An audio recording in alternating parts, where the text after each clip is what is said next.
This is it, the ultimate dimension for rest and stories, and it's called Sleepy Myths. Hey there, dreamer.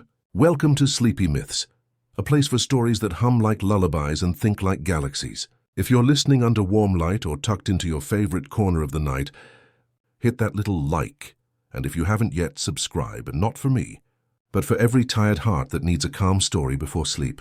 Now close your eyes, or at least your worries. Let's begin. It began with a sound so small you might have mistaken it for a sigh, a tiny hum that seemed to come from somewhere between the walls and the night itself.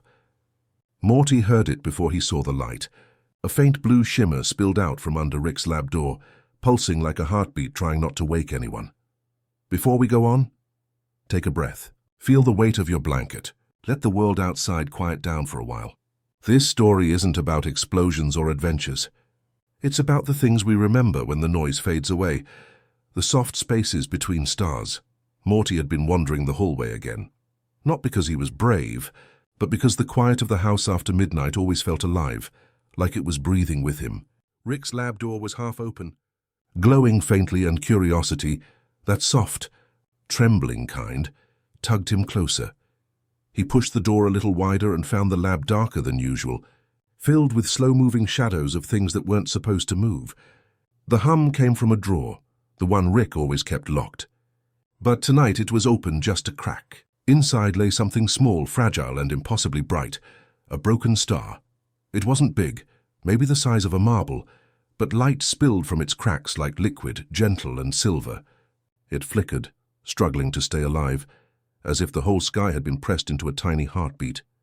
Morty leaned closer, whispering, "Whoa, what is this?" Rick's voice came from the dark corner of the room. "It used to mean something," he murmured. Morty turned, startled, but Rick wasn't angry. He was sitting on the floor, head tilted back against a machine that hummed softly, one of those half-finished inventions that smelled faintly of metal and sleep deprivation. His eyes were half open, unfocused, caught somewhere between a thought and a dream. Morty held the glowing fragment carefully. It's beautiful." Rick didn't answer right away. The light from the star brushed against his face, painting soft lines of exhaustion that even time couldn't erase. "Stars don't break on their own," he finally said, voice low. "Something has to give." The hum deepened, almost like a sigh of agreement. Outside, the wind moved across the empty backyard, brushing against the glass. The world felt enormous and small all at once. Morty wanted to ask what he meant, but there was something fragile in Rick's voice, like glass holding back an ocean. So instead he said quietly, "Can we fix it?" Rick gave a tired laugh, one without edges. "Not everything needs fixing, kid. Some things just hum for a while before they fade." He took the star gently from Morty's hands, his fingers trembling just enough to betray how long it had been since he'd slept. He placed it back in the drawer, closing it softly, not to hide it, but as if tucking it into bed. The house that night seemed alive with memory. Pipes whispered. Machines blinked softly like eyelids. Even the air had a rhythm, slow, steady, as though it was remembering something too. Morty sat by the window after Rick went quiet again. The blue light from the drawer slipped through the tiny gap and painted the floor like spilled moonlight. He thought about how Rick never talked about the past, never looked at old things, never let silence last too long. The man always built machines, universes, distractions, anything to avoid the stillness that now filled the room. And yet, here it was. A star broken, a man silent, and a boy who didn't yet know what it meant to hold something fragile. The night deepened. Somewhere a clock ticked too slowly. Morty leaned his head against the glass and watched his breath fog the window, pretending the tiny clouds were galaxies being born. The hum from the drawer had softened now, like the star was finally falling asleep. Rick's voice came again, quieter this time. "You should get some rest," Morty hesitated. "What about you?" Rick smiled faintly, though he didn't look up. "Rest is for people who believe the night ends." There was no sarcasm in it, just weariness, the kind that comes from years of pretending not to care.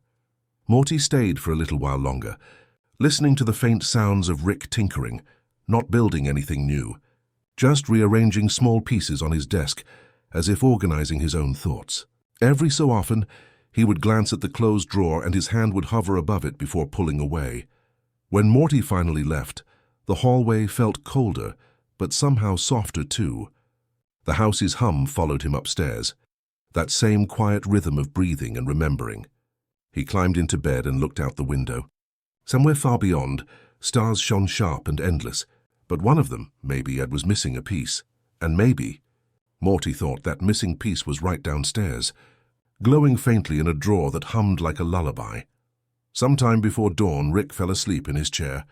The machine still blinked, but softer now, like they too were dreaming. And for the first time in a long while, the house didn't feel like a laboratory. It felt like a heartbeat. In another universe, or maybe just another dream, the same faint hum echoed through the sky. A reminder that even broken stars still shine, if only for a while longer.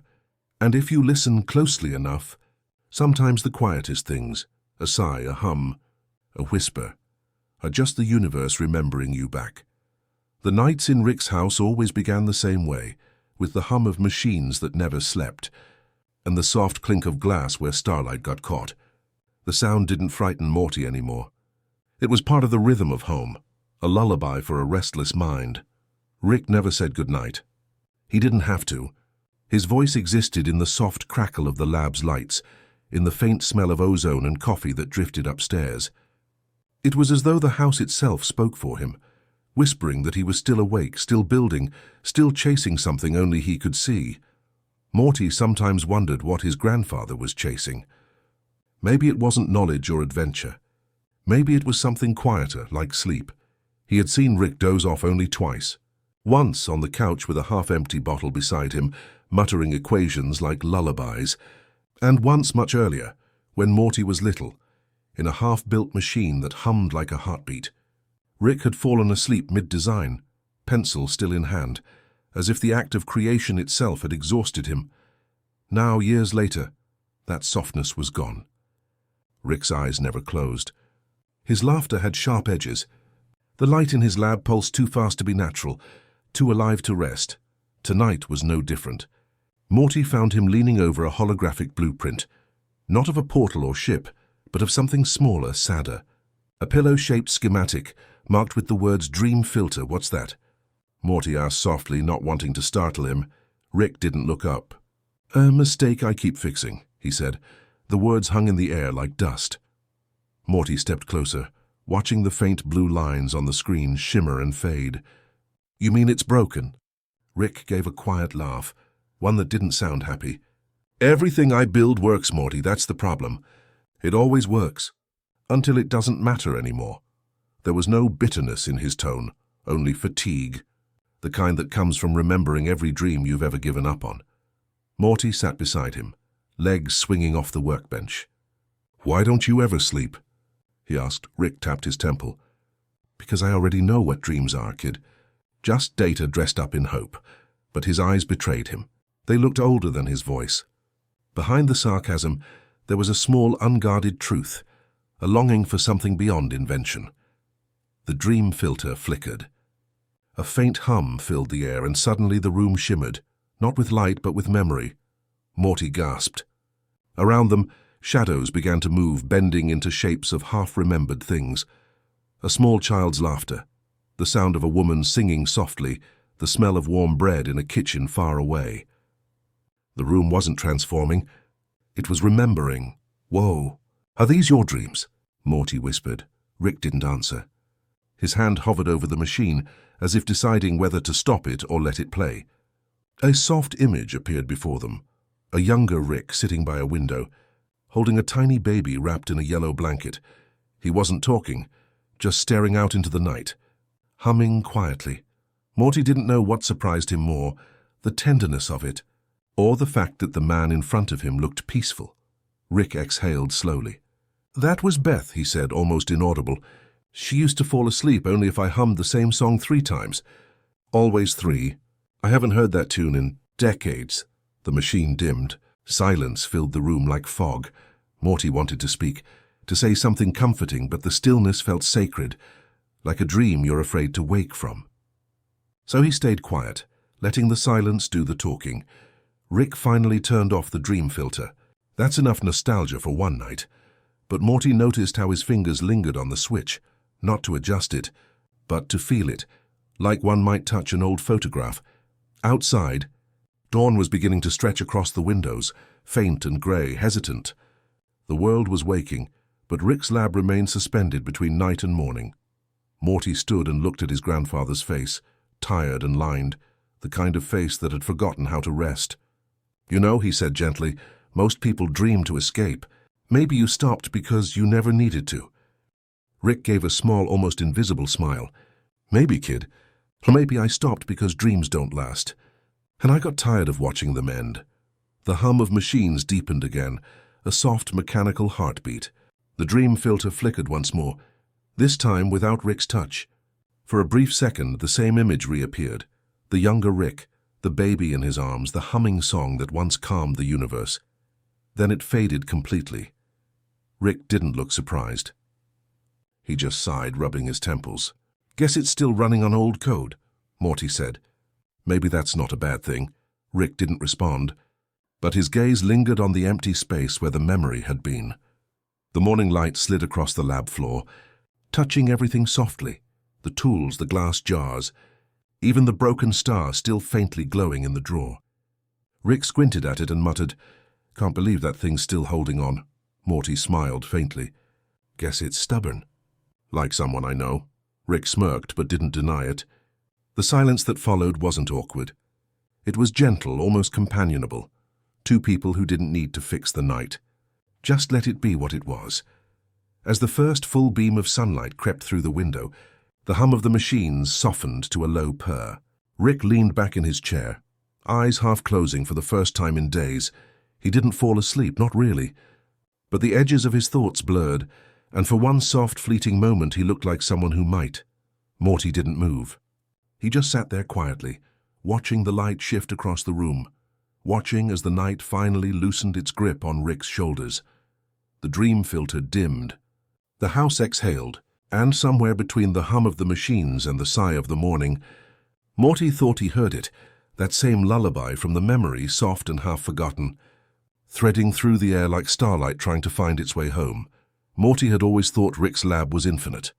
Even after all the portals, the hidden rooms, and the strange dimensions tucked behind cupboards, there were still corners he hadn't explored, places where the dust seemed older, where time itself looked tired of keeping track. One morning, when Rick was asleep for once, head on the table, pencil still in hand, muttering fragments of equations like lullabies, Morty wandered quietly through the maze of shelves. The air was cool and still, carrying the faint metallic scent of old memories. That's when he found them. Glass jars. Dozens of them. Maybe hundreds. Lined up perfectly on a shelf that reached from one wall to the other, each one glowing faintly blue, like tiny captured skies. Some flickered softly, as though remembering something. Others shone steady, pulsing with warmth. The labels were handwritten, shaky but careful. Summer's laugh. Beth's first word. Sky number 37. Morty tilted his head, frowning.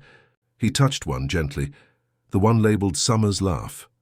It was warm beneath his fingers, humming softly, like it had a heartbeat.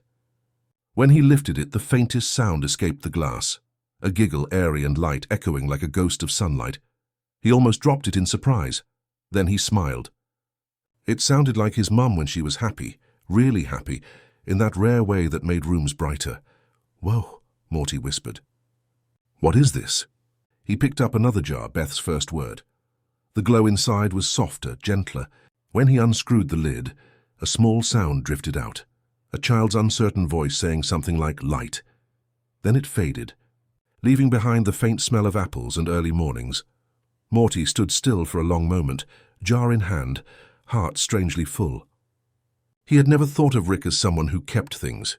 The man was chaos incarnate, always moving, always building, always destroying before anyone could look too closely. But here, in the quiet glow of this shelf, he'd done the opposite. He'd kept everything that mattered. Morty reached for one more jar, curiosity soft and reverent now.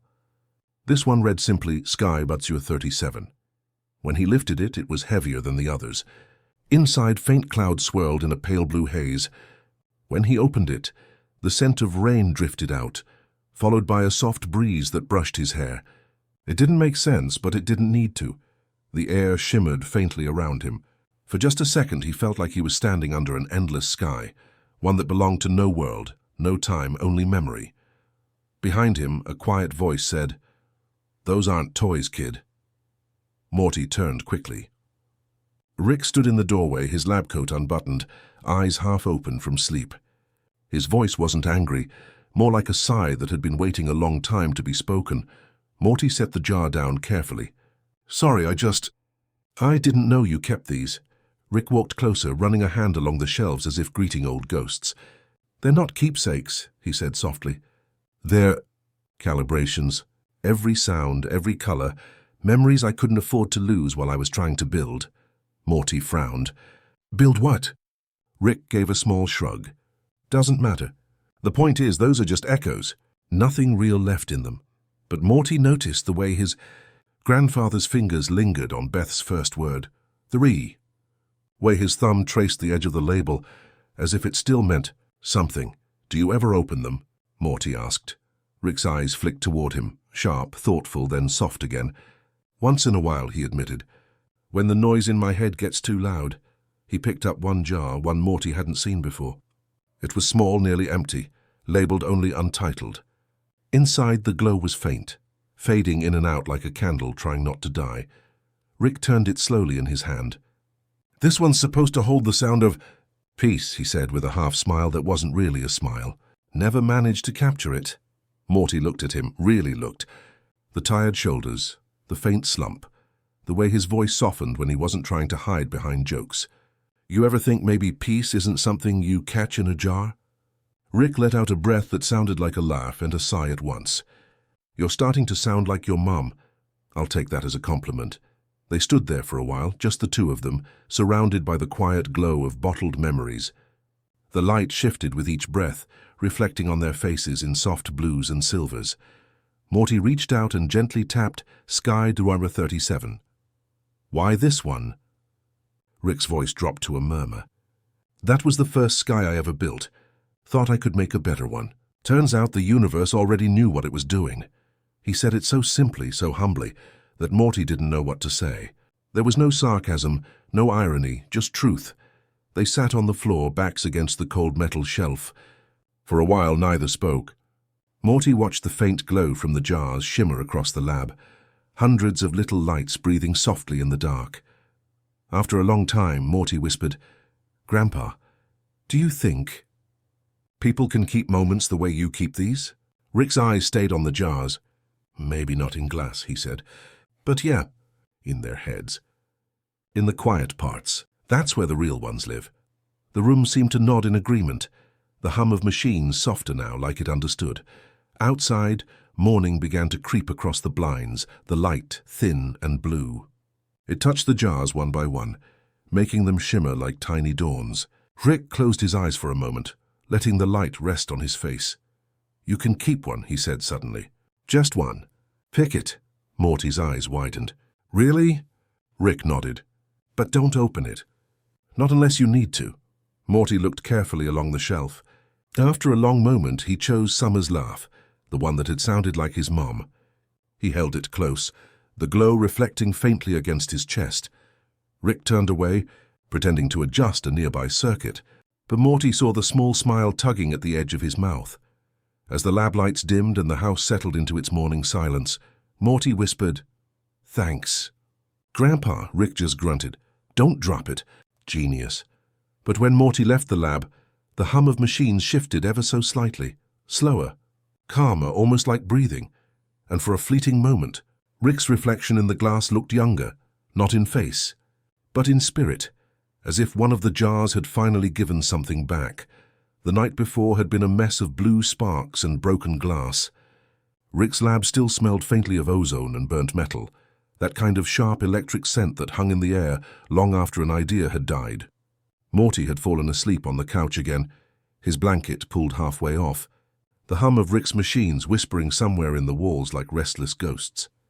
When he woke up, there was sunlight leaking through the blinds, not the cold, sterile kind that touched the lab, but something gentler, the kind that found its way into the corners as if it had been searching for a reason to stay. Rick was already in the kitchen. The sizzling sound came first, Then the faint, unmistakable smell of pancakes, the burnt kind. The kind that looked like they'd been made by someone who didn't really know what medium heat meant. Morty rubbed his eyes and shuffled toward the table. Morning? He mumbled. Rick didn't look up right away. He was hunched over the stove in his wrinkled lab coat, one hand gripping a spatula, the other holding a half-empty bottle of something that wasn't syrup. His hair was a little flatter than usual, as if even the spikes had gotten tired. "Mornin', kid," he said finally. His voice sounded softer than it usually did. Not slurred, not sarcastic, just soft, like a door creaking open that hadn't been used in a long time. Morty blinked. "You're making breakfast?" Rick shrugged. "Don't make a big deal out of it. Thought I'd see if I still knew how to flip something without breaking it." He dropped another pancake on the plate. It landed with a faint, rubbery thud. Morty tried not to laugh. Rick caught the look and gave him one of those side-eye glances, the kind that was more warning than anger. But then something unusual happened. Rick smiled. Barely, but it was there. A faint, crooked grin tugging at the corner of his mouth, like a secret the universe wasn't supposed to notice. They sat at the table. The plates clinked. The air smelled of burnt batter and old coffee. Morty took a bite. "They're, perfect," Rick didn't answer. He just kept staring at his own plate, fork in hand, as if trying to decide whether to eat or run another test on his creation. Then he said almost to himself, "They're a little burnt." "Yeah," Morty said, "but that's kinda what makes them good." There was a pause. Not the uncomfortable kind they usually had, but the kind that felt like a deep breath the house had been holding for years. Rick leaned back in his chair, eyes half-lidded. "You ever think about how mornings don't feel like they used to?" Morty tilted his head. "What do you mean?" Rick swirled the coffee in his mug. "Used to be, mornings meant something. When Beth was little, I'd make breakfast every Sunday. Try to teach her how to measure ingredients. She thought the flour was snow." Morty smiled faintly. "She ever learn?" Rick gave a short laugh. "She learned how to eat them. Never learned how to wait for them to cool." The laughter faded, but the warmth lingered. Outside, the sun kept rising, slow, deliberate. The same shade of blue as the jars on Rick's shelf. Morty noticed it and thought for a second that maybe the world wasn't always moving forward. Maybe sometimes it circled back quietly, just to give you another chance to notice it. Rick stood and opened the window. The breeze moved through the kitchen, scattering the smell of burnt pancakes with something cleaner, the scent of morning. "Rick," Morty said softly, "you okay?" Rick didn't turn around. "Define okay, Morty. I'm alive, I'm making pancakes, I'm not currently breaking reality. That count?" Morty grinned. "Yeah, I think it does." Rick finally looked at him. There was something in his eyes that wasn't science. No flicker of equations, no hidden grief disguised as logic. Just tired kindness. The kind that only shows up when a person runs out of ways to say they care. He gestured toward the plate. "Eat up, kid. Can't go exploring the multiverse on an empty stomach." Morty frowned. "Are we going somewhere?" Rick hesitated, the way people do when they're about to lie but decide not to. "Nah," he said quietly. "Not today." They sat in silence again, eating. Somewhere outside, a bird landed on the porch railing and sang, off-key, like everything in this family. But still singing.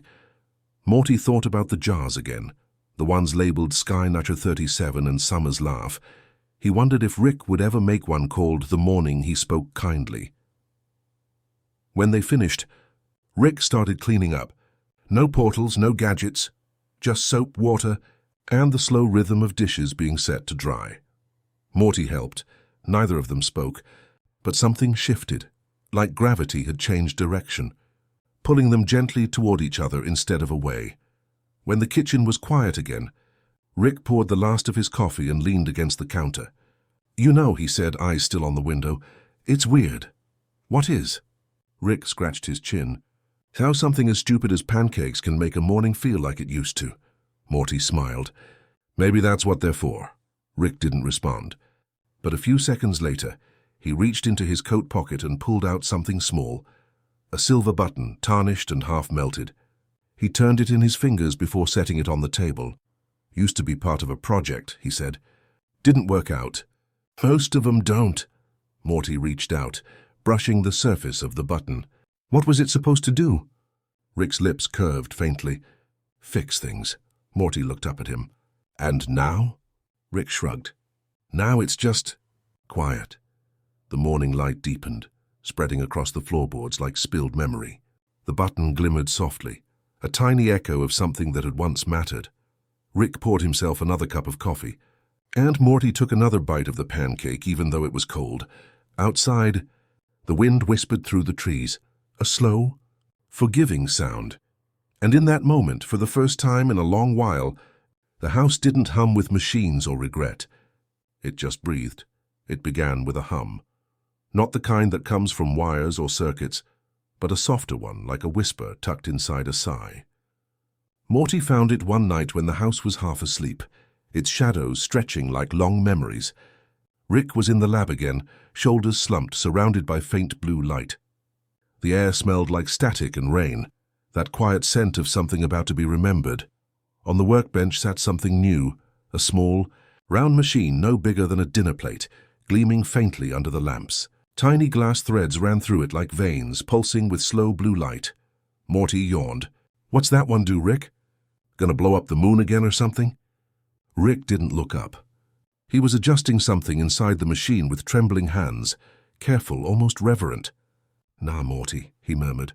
This one's different. Different how? Rick finally met his eyes. It doesn't fix the past, it revisits it, Morty frowned. Like time travel?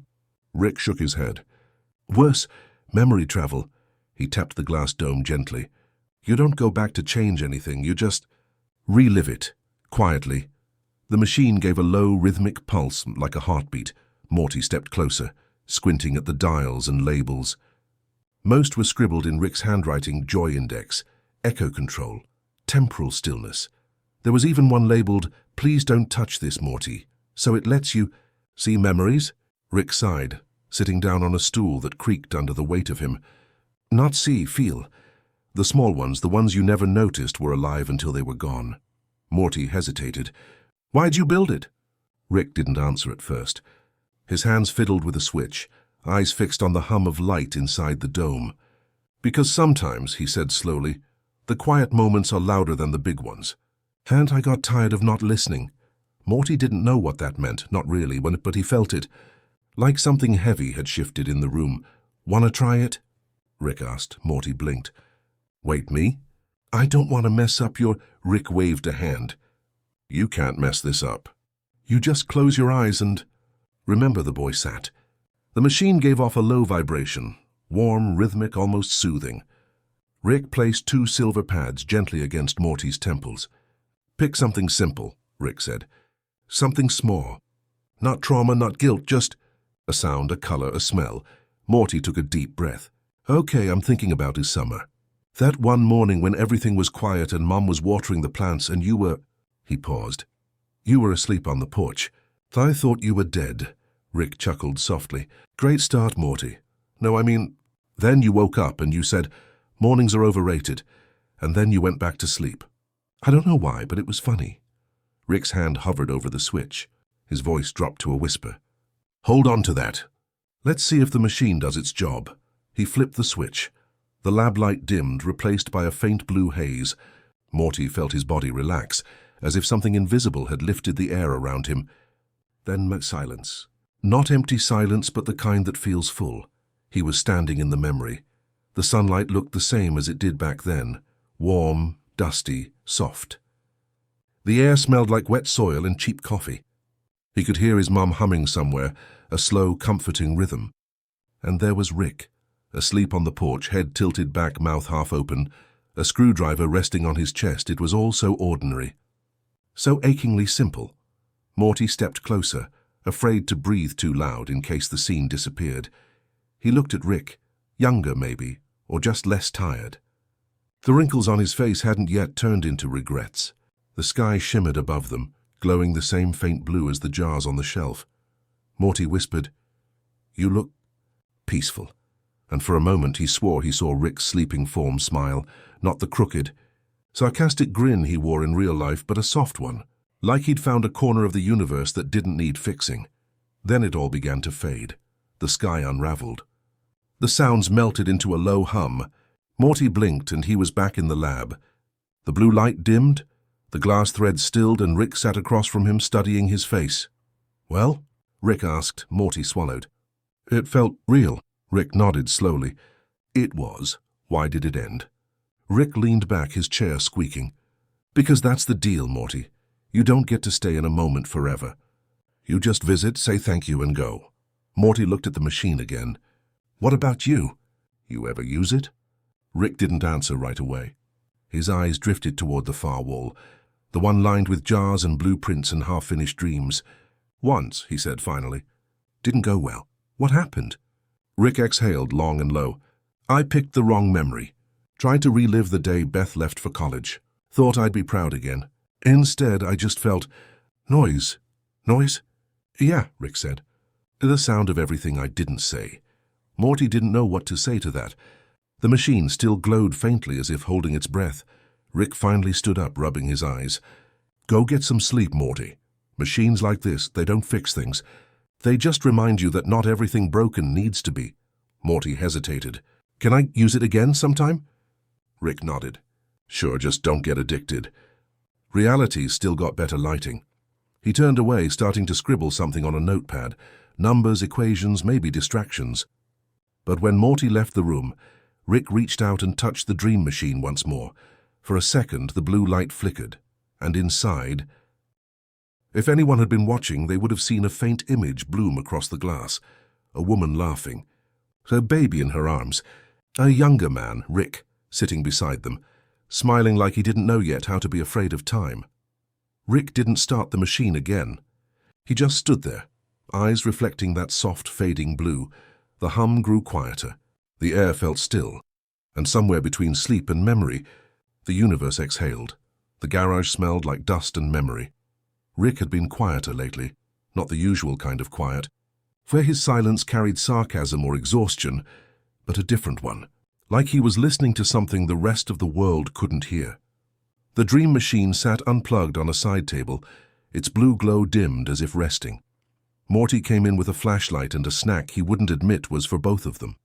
Rick was on his knees, pulling old boxes out from beneath a metal table, muttering words that sounded like equations and regrets mixed together. "What are you looking for?" Morty asked. Rick didn't answer immediately. He tugged free a box covered in alien dust and old labels that had long since faded. He brushed it off, sighed, and said, "Something I built before I forgot why." Morty tilted his head. "That doesn't narrow it down much," Rick smirked faintly. "Touché, kid." He opened the box carefully, like one might open an old wound. Inside were stacks of small data tapes, ancient, thin, and labeled in Rick's shaky handwriting. Project Sky Archive. Family recordings. Echo Unit. Echo Unit, Morty asked, peering in. Rick stared for a moment, lips pressed tight. Old memory project. Before the dream machine. Didn't play back emotions, just sound. You know, the raw noise of what used to be real. He picked up one of the tapes, rolled it between his fingers. The label read, Beth, age 2. For a long time he didn't move. The hum of the lights filled the silence, joined by the faint ticking of a forgotten clock. Finally, Rick hooked up an old player, blew on the tape slot, and slid the cassette in. Static filled the lab, warm, fuzzy static that almost sounded like breathing. Then out of it came laughter. Tiny, bright laughter. "Beth," Morty whispered. Rick didn't respond. His eyes were fixed on the speaker, unblinking. The tape continued. A child's voice, high and joyful, saying words that didn't make sense but felt alive. Then came another sound, a younger Rick laughing too. Not the half-broken chuckle Morty knew, but a full, careless laugh. A sound that didn't belong in this version of him. The younger voice said, "Hey, there's my little star. Can you say Dad?" Beth's voice answered with something close to it. A babble. A syllable that wasn't quite right but made the whole room glow anyway. Rick's hand trembled slightly. He stopped the tape. Morty waited, watching. "That was you?" Rick exhaled. "Yeah." He looked down, expression unreadable. "Guess I used to sound human." Morty frowned. "You still are, Rick." Rick gave a dry laugh. "Morty, being human's a full-time job. I got tenure in being a mess." But Morty didn't laugh back. He stepped closer, his voice quiet, careful. "Why'd you stop recording them?" Rick shrugged. because one day she stopped needing me to. The silence that followed wasn't uncomfortable, just heavy, like a blanket made of everything unsaid. Rick set the tape down and opened another, this one labeled Beth, age 6, backyard invention. He pressed play. This time, the sound was wind and grass. A child's giggle. A hammer hitting something soft. Then Beth's voice again. "Dad, look! It works!" You could hear Rick's voice in the background, proud, teasing. "Course it works. My genes are in there, kiddo." Then the wind shifted. Something metallic clattered. A soft curse. The laughter stopped for a beat, then resumed, uncertain but real. The tape clicked off. Morty said, "You sound happy." Rick leaned against the table, rubbing his face. "That's the problem. Happiness has a half-life." Morty tilted his head. "You don't think you could feel it again?"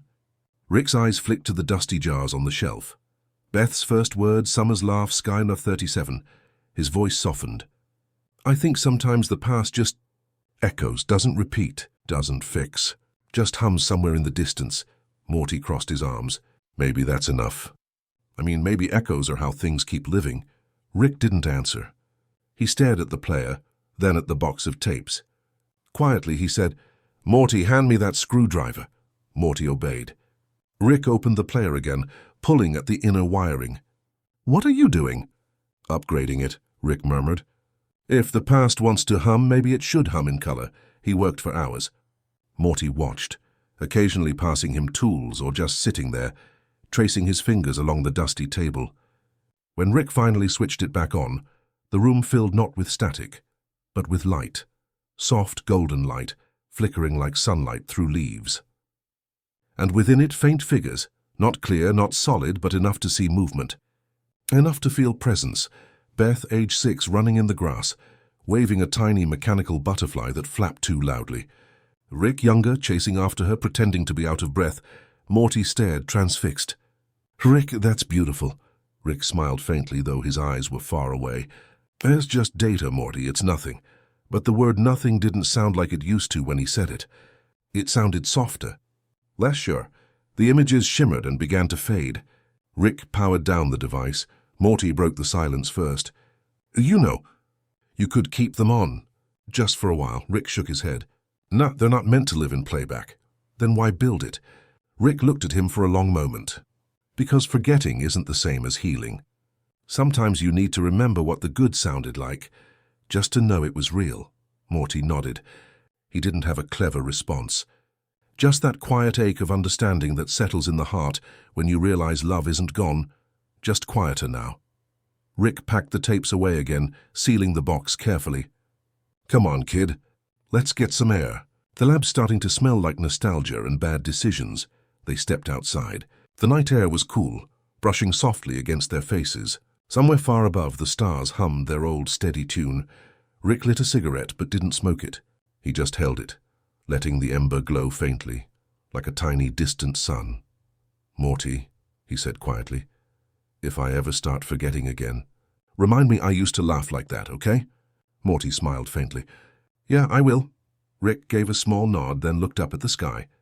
The stars flickered in silence, some new, some ancient, all echoing light that had traveled too far to forget its source.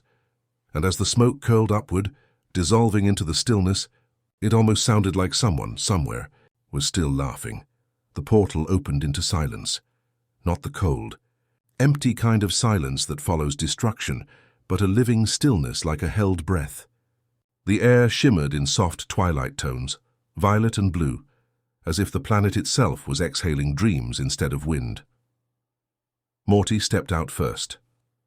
Beneath his shoes the ground glowed faintly, dust that looked like powdered stars.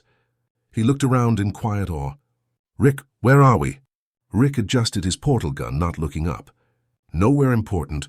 Just a little loop world I made once." "A loop world?" Rick sighed. "Yeah, place resets every morning. No history, no consequences. Everything you build or break just rewinds." Morty frowned. "Why would anyone want that?" Rick stuffed his hands into his coat pockets. "People say they want a fresh start. They don't realize what that really means. Forgetting the good stuff, too." They walked down a narrow path lined with glowing plants that pulsed like breathing. Above them, two suns hung low in the sky, one silver, one pale gold, both fading, both waiting to rise again. Morty kicked a pebble that floated for a moment before dissolving mid-air. So if everything resets, what happens to the people? Rick hesitated. They dream through it, never realize it happens, wake up every day like nothing changed. That's kinda sad, Morty said softly. Or merciful, Rick replied. Depends how you look at it. As they moved farther, they came upon a small town, quiet and glowing with lanterns that didn't burn, only shimmered. The buildings were simple, half real, made of something like glass and fog. A child ran past laughing, chasing a paper bird that never fell. Morty watched him go. Do they know they're in a loop? Rick shook his head. Nope, they think it's just life. That's the point. Morty turned to him. Why do you build it then? Rick stopped walking. For a moment he didn't answer. Then he said quietly, because I wanted to see if I could make a world where mistakes didn't matter. Turns out it's a world where nothing does. They reached a fountain at the center of the town. The water shimmered in reverse, flowing upward before folding itself back into the pool. Morty knelt beside it, dipping his fingers in. It's warm. Rick glanced at him. Everything here is. Even regret. The boy from before ran by again, same laugh, same bird. The loop had already restarted once, maybe twice, without them noticing. Morty stood looking around. They don't even know they're repeating everything, do they? Nope. Morty hesitated. If it resets every morning. Then all this... He gestured to the village, the glowing sky, the laughter. It's all temporary. Rick chuckled quietly. Everything is, Morty, that's the trick. Later they sat on a low ridge outside town. The second sun dipped below the horizon, and a pale moon rose, too big, too close. Its surface glowed faintly blue, like an open eye that never blinked. Morty picked at the ground, watching dust drift upward into the breeze. Do you ever wish you could live in a place like this? You know, where you could just start over every day? Rick was quiet a long time. Then he said, used to. Not anymore. Why not? Rick leaned back, arms behind his head, eyes half closed. Because the only reason a new day matters is if the last one left something behind. If you erase everything, you erase meaning too. Morty nodded slowly. So what happens to you here? When it resets? I built myself out of the loop. Morty frowned. So you remember everything? Yeah, that's... Lonely, Rick smirked faintly. That's the word, yeah. When night fully arrived, the town lights dimmed, and soft humming filled the air, not mechanical, not wind. It was the sound of the reset, like a deep sigh. The stars trembled as if taking a breath. Morty watched the villagers begin to fade. Not vanish, but blur, like watercolor washed by rain. He turned to Rick, eyes wide. You're just gonna let it all happen? Rick exhaled, shoulders sinking. It's supposed to. I can't interfere. That's the rule. Morty stood up. But you made the rule. Rick looked at him then, tired, sad, but not angry. Yeah, I did. Because I knew if I broke it, I'd never stop trying to fix everything. And some things don't want fixing. Morty stared at the fading town. The laughter of the looping child grew faint, echoing like wind through glass. You stay up every night here? He asked softly. Rick nodded. Someone has to watch the reset. Make sure the loop stays clean. Morty thought for a moment, then sat back down beside him. You don't have to fix it. You could just keep it company. Rick gave a low chuckle. You saying I should babysit the universe? Morty smiled faintly. Maybe just for one night. They sat there as the final lights of the town flickered out. In the moment before the world reset, everything went utterly still. Even time seemed to hold its breath, and in that silence Morty reached out and set his hand beside Rick's, not touching, just there, a small, wordless gesture. Rick didn't move away. When the dawn came, it wasn't like normal dawn. The light rolled across the land like liquid gold, washing color back into everything. The town reappeared, perfect again. The same child ran laughing after the same paper bird. But something small had changed, almost invisible. A single flower bloomed at the edge of the ridge where Rick and Morty sat. It wasn't there before. It glowed faintly pink, bending toward the rising sun. Rick noticed it first. So that shouldn't be possible, Morty smiled. Guess the loop remembered something. Rick stared at it for a long time, expression unreadable. Then he said quietly, maybe some things are meant to. The child's laughter rose again in the distance, pure and bright as a bell. The planet turned. The suns shimmered awake. Rick closed his eyes for a moment, feeling the hum beneath his feet, that soft eternal rhythm of renewal, of loss, of second chances. And for the first time in a long time, he didn't try to change it. They arrived on a planet where the laws of physics had been rewritten by imagination. Morty stepped through the portal and immediately felt his stomach turn over, not in nausea, but in disorientation. The sky wasn't above them. It spiraled around them, 1,000 soft golden rings spinning like a slow-motion whirlpool. The air shimmered with fragments of floating soil and drifting petals. Rocks hung mid-air like lazy planets, circling invisible centers of gravity. Rick landed beside him with a grunt. "Watch your footing, no don't. Depends which way down decides to be today." Morty stumbled forward as the ground curved under him and his body tilted 90 degrees mid-step. He gasped, but instead of falling, he floated weightless. The surface below and or above gleamed like wet glass. Whoa, what is this place? Rick adjusted a small dial on his wristband, stabilizing himself in the shifting gravity field. "This," he said, "is the gravity garden. A failed experiment in equilibrium." Morty turned slowly, spinning without effort. "You made this too?" Rick shrugged. "A long time ago. Thought I could create a world where gravity would balance emotion, where pain and joy, loss and wonder all had equal pull." Morty blinked. "You mean—" "Feelings had gravity." Rick gave a humorless laugh. "Everything does, Morty. Some things just pull harder than others." They drifted between floating boulders blanketed with soft silver moss. Flowers hung upside down, their roots reaching toward the sky, and streams of water coiled through the air like ribbons of glass. Each droplet shimmered, reflecting not light but memories, flashes of faces, stars, forgotten words. Morty reached out to touch one. The moment his fingers brushed it, he saw a glimpse of a young Rick laughing, holding a child on his shoulders, pointing up at a night sky full of constellations that no longer existed. Morty pulled his hand back, startled. "Was that—" Rick cut him off. "Don't touch those. They're gravitational echoes. The garden feeds off memory to stabilize itself." Morty frowned. "So it remembers you?" Rick looked away. "Yeah, it remembers everything. That's why it's dying." They floated in silence for a while, the only sound the slow hum of the air bending around them. "Why's it dying?" Morty asked at last. Rick took a deep breath. "Because balance doesn't last. You give two forces equal strength, one eventually learns to cheat." Morty tilted his head. "So like—" "Sadness and happiness." Rick nodded. "Exactly.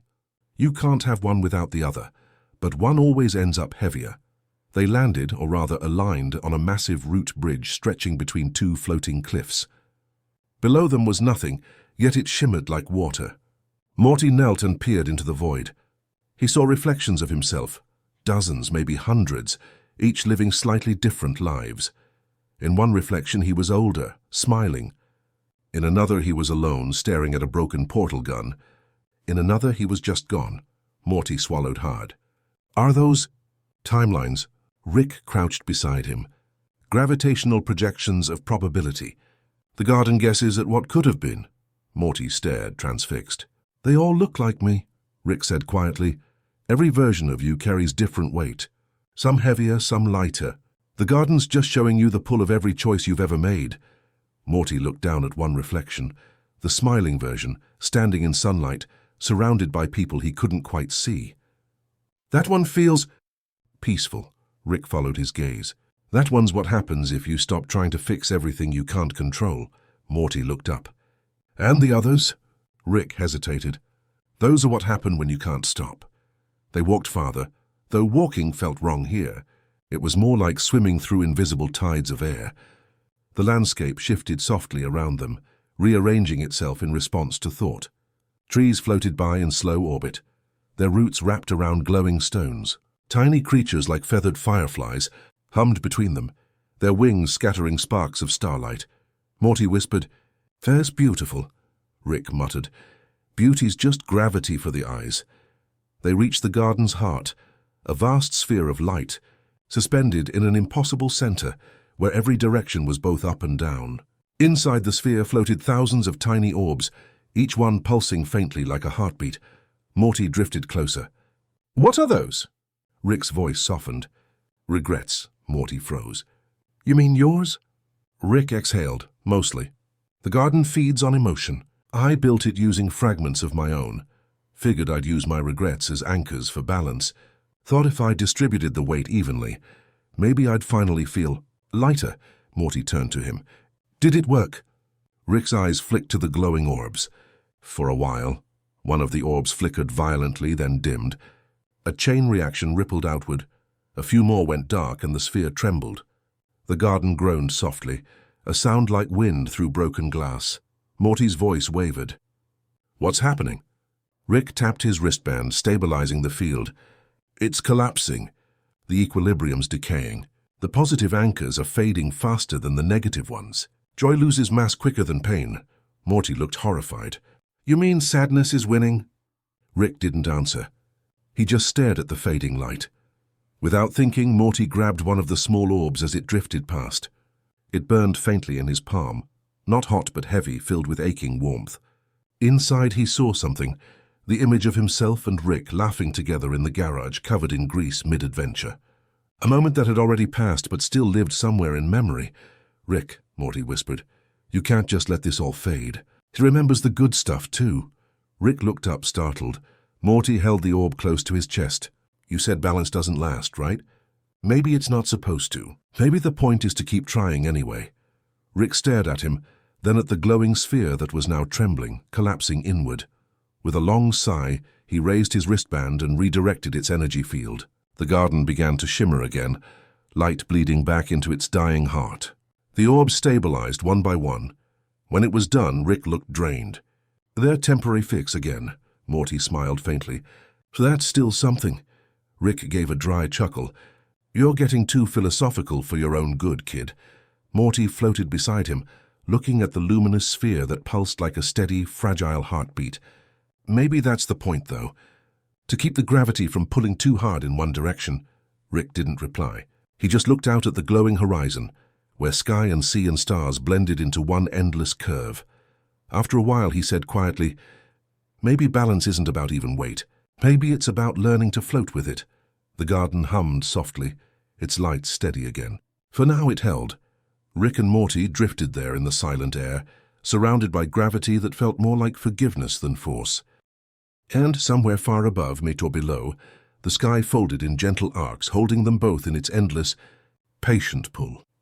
The day began somewhere between two suns, one rose yellow, the other pale blue, and the horizon couldn't decide which one it wanted to belong to.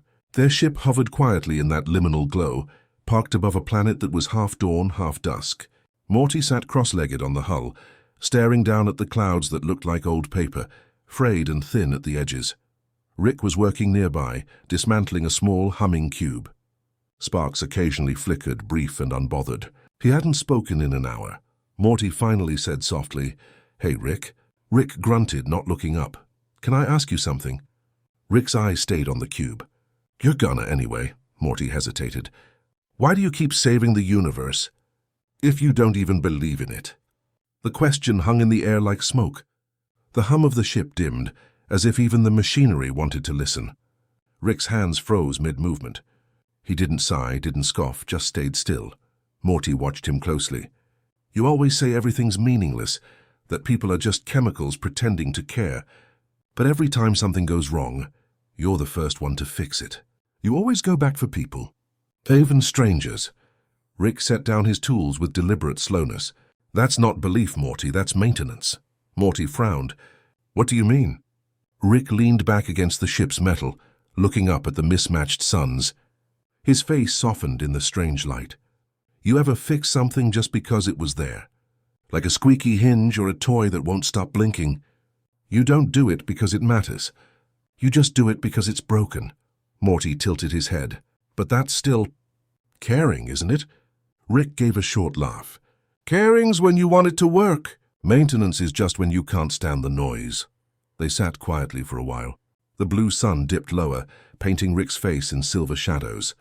Morty could see the tiny lines beneath his eyes, like maps of galaxies he'd forgotten to visit. "So you don't care about the universe?" Morty asked again, almost whispering. Rick took out a small flask, considered it, then set it down unopened. Care's a strong word. I just don't like watching things break. Morty squinted.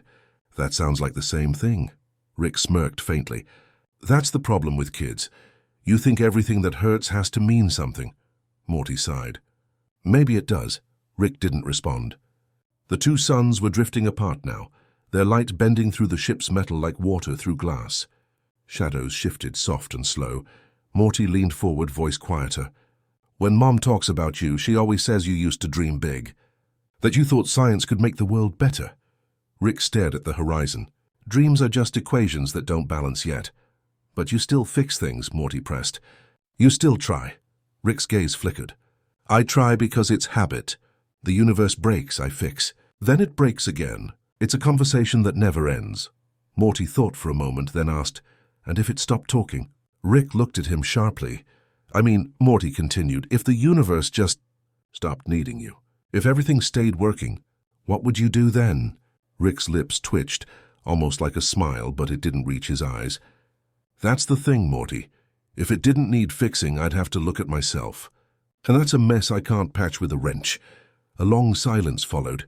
The hum of the ship faded into the background, replaced by the quiet rhythm of the twin suns trading places.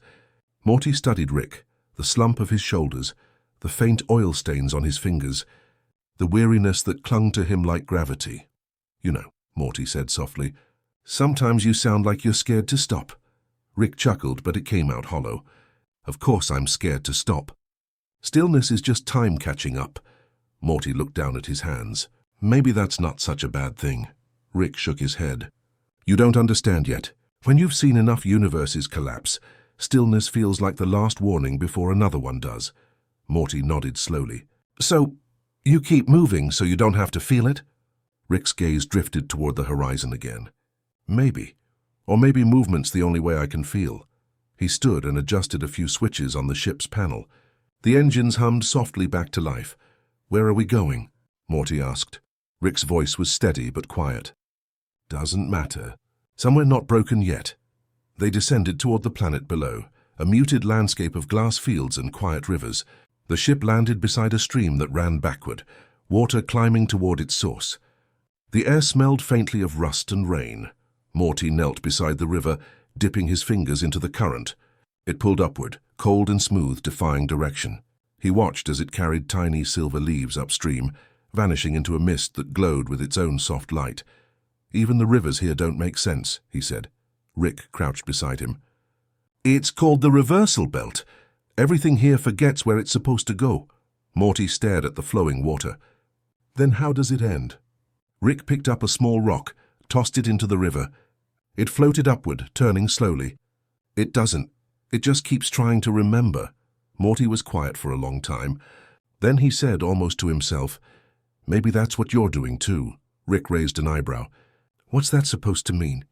Morty looked at him. You keep fixing things because you're trying to remember what it feels like to care. You act like it's all noise, but maybe it's the only sound you still trust. Rick blinked, then laughed, not mockingly but softly as if surprised. You really think I'm that sentimental? Morty shrugged. I think maybe you're tired of pretending not to be. Rick didn't answer. He just looked at the river, that endless, patient flow moving against time itself. For a moment his face softened, almost peaceful.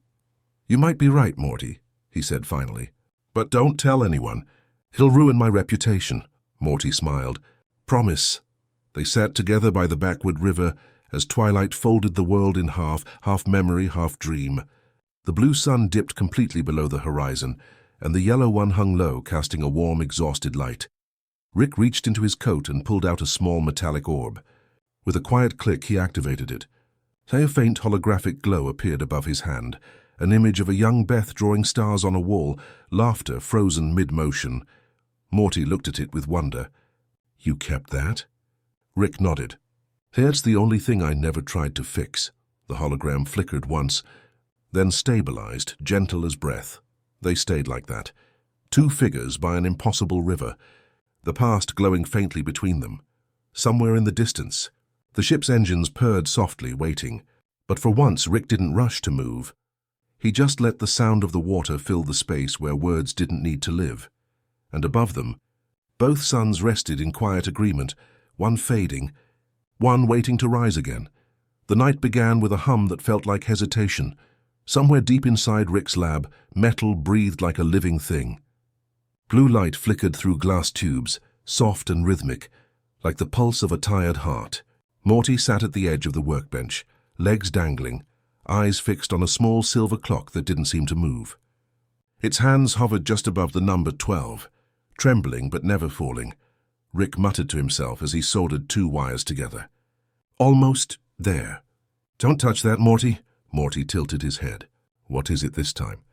Rick didn't look up. A time-free chamber, a room where nothing breaks, nothing ages, nothing ends. Morty blinked. Sounds like a place where time stops? Rick grunted. No, genius. Time doesn't stop. It just gives up arguing with itself. Morty frowned, watching the frozen clock again. Its tick seemed trapped in its own throat. Why do you need that? Rick paused. Because I'm tired of everything running out. When the machine was finished, it looked simple enough. A round archway, glowing faintly at the edges. Inside it shimmered a soft haze, the kind of light you see behind your eyelids when you're half asleep. The hum quieted, as though the air itself was holding its breath. Morty stepped closer. Can I go in? Rick hesitated, then nodded. Yeah, just don't touch anything alive. Morty laughed nervously. That's comforting. He stepped through the arch. The world inside felt weightless, like standing in a thought that hadn't decided to exist yet. The air was cool, still perfectly quiet. Morty looked around and saw dust motes suspended mid-air, glimmering like tiny stars. When he spoke, his voice didn't echo. It just lingered, like the sound was too shy to fade. Rick followed him in, holding a small remote. All right, listen. Once we activate the core, everything inside freezes. Not forever, just until you turn it off. Morty looked uneasy. So we won't move? Rick smirked.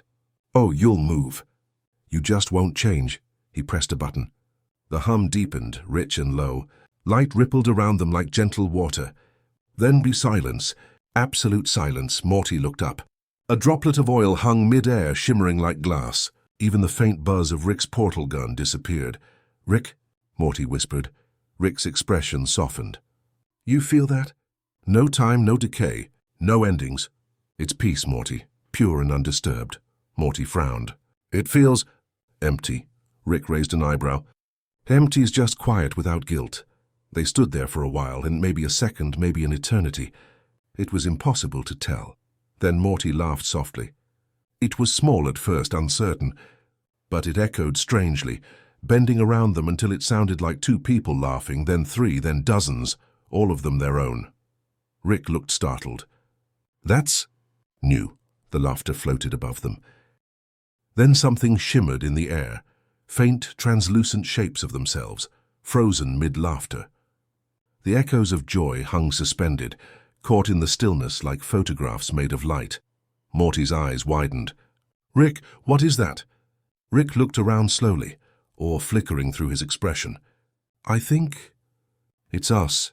The shapes drifted softly in the air, looping endlessly through the same moment, Morty laughing, Rick half smiling. Rick whispered, We just trapped happiness in amber. Morty's voice trembled. That's beautiful, but also kind of sad. Rick sighed, running a hand through his hair. Yeah, everything worth keeping is both. They walked deeper into the chamber, surrounded by floating echoes of their own laughter. It felt like wandering through a memory, not reliving it, but admiring it from the outside. Morty reached out to touch one of the glowing figures. His fingers passed through the light, and for a second he heard his own voice again, younger and freer. He pulled back, eyes wet. It feels like a dream that doesn't want to wake up. Rick's voice softened. Dreams are just time-free zones, Morty. This machine's not much different. Morty looked up at him. Then why do you look sad? Rick hesitated. He reached into his pocket, pulling out the frozen clock while still stuck at 12.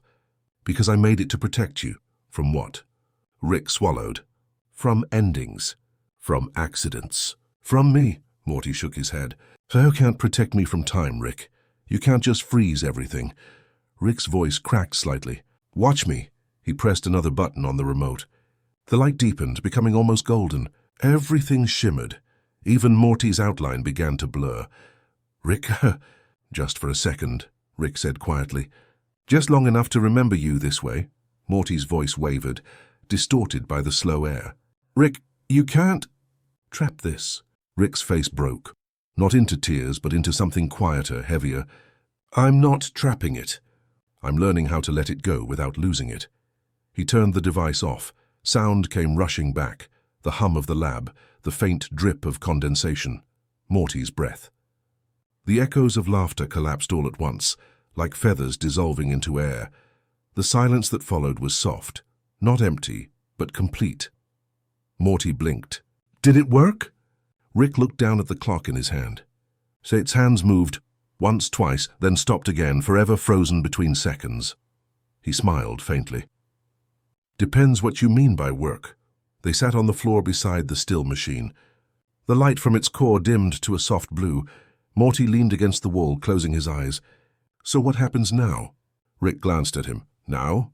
We remember that time's not the enemy. It's just impatient. Morty smiled sleepily. That's kind of nice. Rick nodded. Yeah, don't tell anyone I said that. They shared a quiet laugh. Outside, the night was beginning to break into morning. The first thin thread of sunlight slipped through the lab's small window, glinting off the frozen clock face. Rick stared at it, at the moment caught forever between motion and rest. Then, almost unconsciously, he reached over and tousled Morty's hair. The gesture was quick, awkward, but real. Morty didn't open his eyes. You know, Rick, sometimes I think the universe is lucky to have you. Rick's voice came out low. Nah, kid, I'm lucky it hasn't noticed me yet. Morty chuckled, half asleep. Maybe that's the same thing. Rick didn't answer. He just watched the clock, unmoving, beautiful, and quietly impossible, and thought about all the laughter he'd accidentally kept. And somewhere deep in the lab, hidden behind circuits and glass, the faint echo of that laughter still lingered. Not trapped, not gone. Just resting. There was a place at the edge of every universe where time stopped pretending to be in control. It wasn't marked on any map, not even in Rick's countless star charts. It existed where clocks forgot to count, where the stars hummed low and patient, where memories drifted like lazy ships across an endless ocean of calm. Rick and Morty arrived there by accident, or maybe by exhaustion. The portal had flickered mid-journey, sputtered, then poured them gently into a place that looked less like space and more like a dream painted in moonlight. The diner stood alone on an island of cracked stone, surrounded by fog that glowed faintly blue. Its neon sign read simply, Eats, the word flickering every few seconds as if uncertain about its own existence. Morty stared at it, squinting through the haze. You sure this is safe? Rick sniffed the air. Smells like coffee and nostalgia. Probably fine. The bell above the door gave a soft, tired chime as they entered. The air inside was warm, not hot, not cold, just the temperature of memory. The walls shimmered faintly, patterned with old star charts and photographs that changed every time you looked away. There were only a few people inside, or rather, shapes of people. They looked like silhouettes filled with faint starlight, each sitting quietly in booths, stirring cups of something golden. At the counter, a waitress wiped down the surface with slow, circular motions. She looked human enough, but her eyes reflected galaxies. When she spoke, her voice carried a low echo like someone talking through a gentle dream. Welcome, she said. Table for two. Rick hesitated. Sure. Unless time collapses first, she smiled faintly. It won't, not while you're here. Morty frowned. What's that supposed to mean? But she didn't answer, only gestured toward a corner booth where a lamp glowed soft and steady, like a heartbeat. They sat down. The seats were cracked red vinyl, the kind that squeaked softly when you shifted your weight. A jukebox in the corner played faint static that almost sounded like a lullaby. Rick scanned the room, his usual skepticism dimmed by the atmosphere. This place shouldn't exist, he muttered. No gravitational anchor, no time flow. It's like a cosmic waiting room with snacks. Morty smiled sleepily. I kinda like it. It feels... Safe? Rick raised an eyebrow. Kid, you've been kidnapped by floating clouds and eaten by parasites. Your bar for safe is subterranean. Morty shrugged, looking at the glowing fog outside the window. Still feels nice. The waitress appeared with 2 mugs. Steam curled from the surface, shimmering faintly in the dim light. Houseblend, she said. Made from moments you almost forgot. Rick eyed the cup warily. "What's the catch?" "No catch," she replied. "It only works if you laugh," Rick smirked. "Yeah, good luck with that." Morty picked up his mug, sniffed it, then took a sip. The taste was strange, warm, soft, and slightly sweet, like honey stirred with memory. For a second, he saw flashes of sunlight through a car window, the smell of breakfast at home, the sound of someone humming. He smiled without meaning to, Rick noticed. "What?" Morty shook his head. "It just feels like Saturday mornings when everything was simple," Rick scoffed. "Nothing's ever simple. It's just less complicated when you don't know how things break." The waitress passed by, smiling faintly. "Time only moves when you laugh, gentlemen. Otherwise it stands still." Morty blinked. "Wait, what?" She nodded toward the wall clock. The second hand was frozen. Rick squinted at it. "Cute gimmick." Morty leaned back, smiling. "Then maybe we should try laughing." Rick rolled his eyes. "You first." For a while they sat in silence. The faint hum of the diner filled the air, a sound like the inside of a seashell. Morty tapped the side of his cup, thinking about all the strange places they'd been. Planets that sang, stars that cried, timelines that looped back into themselves. But this place felt different. Nothing wanted to happen here. It was just... "Enough," he looked at Rick. "You ever think about stopping?" Rick didn't answer right away. His eyes were fixed on the frozen clock. "Stopping what?" "Everything," Morty said softly. "The running, the fixing, the trying." Rick's fingers tightened around his cup. The light from the lamp cast soft lines across his face, making him look older, gentler. "Every time I stop," he said quietly, "something I love starts falling apart." Morty stared at him. "You think that's your fault?" Rick shrugged. "Doesn't matter what I think. The universe doesn't wait for people like me to take breaks." Just then the jukebox changed songs, or maybe it finally decided to play one. The static melted into a slow melody, something soft and familiar, the kind of tune that exists somewhere between a lullaby and a goodbye. The waitress smiled. "Now we move forward." Morty frowned. "What changed?" She nodded toward Rick. He smiled. Morty turned, and it was true.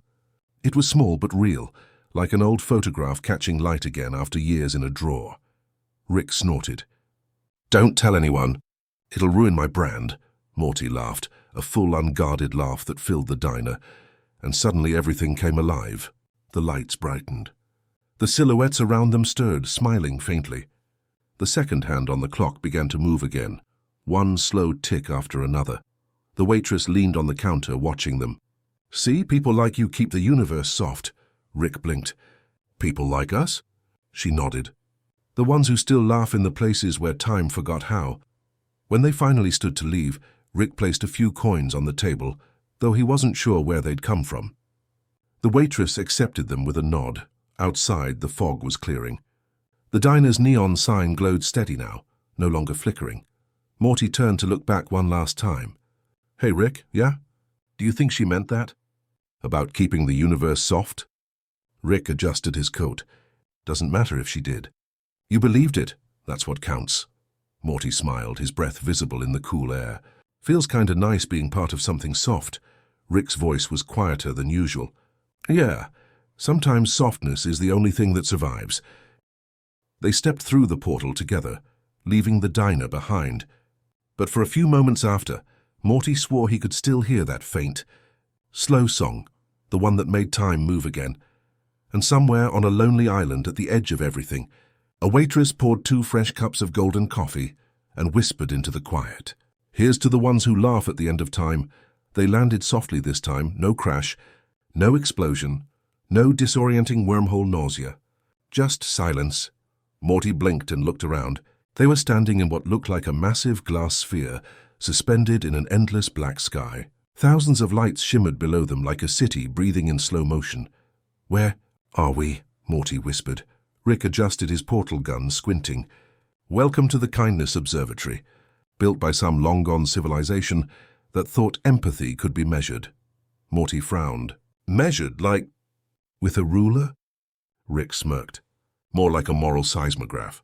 It scans sentient life forms and gives them a kindness index." Morty tilted his head. "Why would anyone do that?" Rick sighed. "Because when gods get bored, they start grading people. The floor beneath them flickered faintly, coming alive with glowing hexagonal tiles. A soft female voice echoed around them, calm and mechanical, almost motherly. "Welcome to the observation trial. Participant detected, Rick Sanchez. Companion detected, Morty Smith." Morty looked up nervously. Rick? Are we being tested again?" Rick grunted. "Relax, I've aced worse," the voice continued unfazed. "This is not a test of intelligence or strength. This is a test of kindness, the one variable your species has never mastered." Morty stepped closer to Rick. "You sure we can't just portal out of here?" Rick tried. The gun flickered, then died. "Great," he muttered. "Locked system. Guess we're playing along." The floor rippled. Suddenly they stood in a small suburban street. It was night. Soft, quiet. The kind of night that smells like wet pavement and nostalgia. A cat sat in the middle of the road, meowing faintly beside a flickering street lamp. Morty blinked. "Wait, that's it? That's the test?" Rick rolled his eyes. "Obviously not. The cat's probably a temporal construct or an empathy decoy." But before he could finish, a car appeared out of nowhere, headlights glowing, moving slowly but steadily toward the cat. Morty gasped. "Rick, Rick sighed, pulling Morty back. "It's not real. It's a hologram, kid. None of this matters." Morty hesitated, eyes locked on the cat. "It looks real." Rick looked too, the trembling whiskers, the reflected light in its tiny eyes, the slow, confused tilt of its head. Something in his chest shifted. Barely noticeable. With an irritated grunt, he snapped his fingers. The car froze mid-motion, hovering inches away. The cat blinked, meowed once, then calmly walked away into the mist. The female voice returned. Kindness level, sufficient. Proceeding to next sequence, the street dissolved. Now they were standing in what looked like a hospital corridor, sterile white walls stretching endlessly in both directions. The hum of machines filled the air. A single door stood open ahead. Inside, a small alien creature lay in a bed, covered in wires and soft blue light. Its skin shimmered like wet glass. Morty approached quietly. "What is this place?" Rick's voice softened. "Looks like a memory archive. Someone's last moments, maybe." The creature stirred, opening its translucent eyes. "Is anyone there?" it whispered. Morty swallowed. "Yeah, we're here." The alien's voice trembled. "Can you stay? Just for a minute." Rick frowned. This is emotional manipulation. It's data fishing. But Morty was already sitting beside the bed. "It doesn't matter if it's real," he said quietly. "It matters that it needs someone." Rick watched, jaw tight. The alien reached out with a fragile, glowing hand, and Morty took it without hesitation. After a moment, the creature's breathing slowed, light fading gently. "Thank you," it whispered. The room dissolved into starlight. Kindness level elevated. One participant exceeded expectation. Rick glanced at Morty, expression unreadable. "You always fall for the sentimental traps." Morty smiled softly. "Maybe, but they feel real to someone." The next test appeared instantly. A massive wall stretched before them, covered in thousands of faces, all Ricks, younger versions, older ones, each from a different timeline. Some were smiling, others broken, a few unrecognizable. The voice spoke again. "Subject Rick Sanchez, you have scattered infinite versions of yourself across existence. Each one believes they are the original. Who among them deserves to survive?" Rick's breath caught. "What the hell kind of question is that?" "Answer required." Morty stepped forward. "You don't have to—" But Rick cut him off. No, let's get this over with." He looked at the faces, so many versions of himself, all staring back, all carrying the same tired brilliance. For a moment his smirk faltered. "I don't deserve to pick," he said finally. "None of us do. But if you're asking who should survive, then maybe the one who finally stops pretending he's okay." Silence. The wall pulsed faintly, then melted away like water. Honesty detected. Compassion embedded within deflection. Kindness level. Acceptable. Rick muttered. "Acceptable, my ass." Morty smiled faintly. "You're not failing, though." Rick grunted. "Barely passing." Then came the final scene. They stood on a quiet beach, waves glowing faintly with bioluminescent light. The stars above were closer here, low enough to touch, soft enough to look at without blinking. The voice spoke one last time. "The test is complete. You have shown hesitation, skepticism, and imperfection, yet within all that traces of kindness remain. That is enough. Morty tilted his head. So we passed. There was never a pass or fail. The universe doesn't grade kindness. It only watches who tries. The wind moved gently through the air. Rick didn't say anything for a long while. Finally, he looked out at the ocean. You ever notice, he said quietly, the kindest people are usually the ones who got hurt first? Morty nodded. Yeah, maybe that's how they learned what it feels like to need it. Rick's mouth twitched. Not a smile exactly, but something close. Maybe. He opened the portal again and the golden light shimmered against the sea. Let's go, kid, he said. We've got a universe to disappoint. Morty grinned, stepping through beside him. Yeah, but maybe we'll do it kindly this time. The portal closed. The beach fell silent, and somewhere in the quiet echo of the stars, the voice whispered one final time. Not a message, but a lullaby. Kindness is the only science that never needed proof. When Rick and Morty stepped through the next portal, there was no color, only gray. A soft, pulsing fog hung around them, muffling even the sound of their footsteps. The ground beneath their feet shimmered faintly, like the surface of an unfinished dream. Morty looked around uneasy. Rick, where are we? Rick adjusted his wristband scanner, eyes narrowing. Temporal cluster. A loop dimension. Time here doesn't flow forward. It circles back, Morty frowned. You mean like déjà vu? Rick smirked faintly. Like déjà vu with emotional baggage. Ahead of them stood countless silhouettes, echoes of people repeating small actions again and again. A woman endlessly dropping a cup. A child chasing a balloon that never leaves the ground. A man watching the same sunset, never walking away. Morty's voice softened. They're stuck, Rick nodded. Everyone here is trapped in their biggest regret. Cosmic therapy, involuntary addition. They wandered quietly between the echoes. Each person moved like a clock missing its final tick. Morty could feel something heavy in the air, like the gravity of sadness itself. He stopped at an old man who kept trying to fix a small music box. Each time he turned the key, the spring broke. Then he'd sigh, rewind, and start again. Morty crouched. Why doesn't he just stop? Rick's voice was low. Because he can't. Regret is a closed loop. You think if you do it one more time and if you just get it right, maybe it'll stop hurting. Morty looked up at him. Have you ever been stuck like that? Rick didn't answer. They reached the center of the gray expanse, a circular platform made of glass. Floating above it was a sphere of faint golden light, glowing softly, like a heartbeat suspended in the air. A voice, neither male nor female, whispered from the fog. Welcome, travelers. The loop awaits your confession. Rick rolled his eyes. Great. Another cosmic judge with a flair for drama. To leave, one must relive a regret, until forgiveness is found. The sphere brightened. A shimmer of light stretched outward, enveloping them both. Morty tried to step back, but the ground dissolved beneath his feet. The world around them shifted. From grey to colour, from silence to memory. They were no longer in the fog. They were standing in Rick's garage. Morty blinked. Wait, this is your lab. Rick stood still. Yeah, but not now then. The room was brighter, cleaner. On the workbench sat a small box, half-built, wires scattered around. Inside, tiny blue lights flickered like stars. A younger version of Rick sat at the table, humming quietly to himself.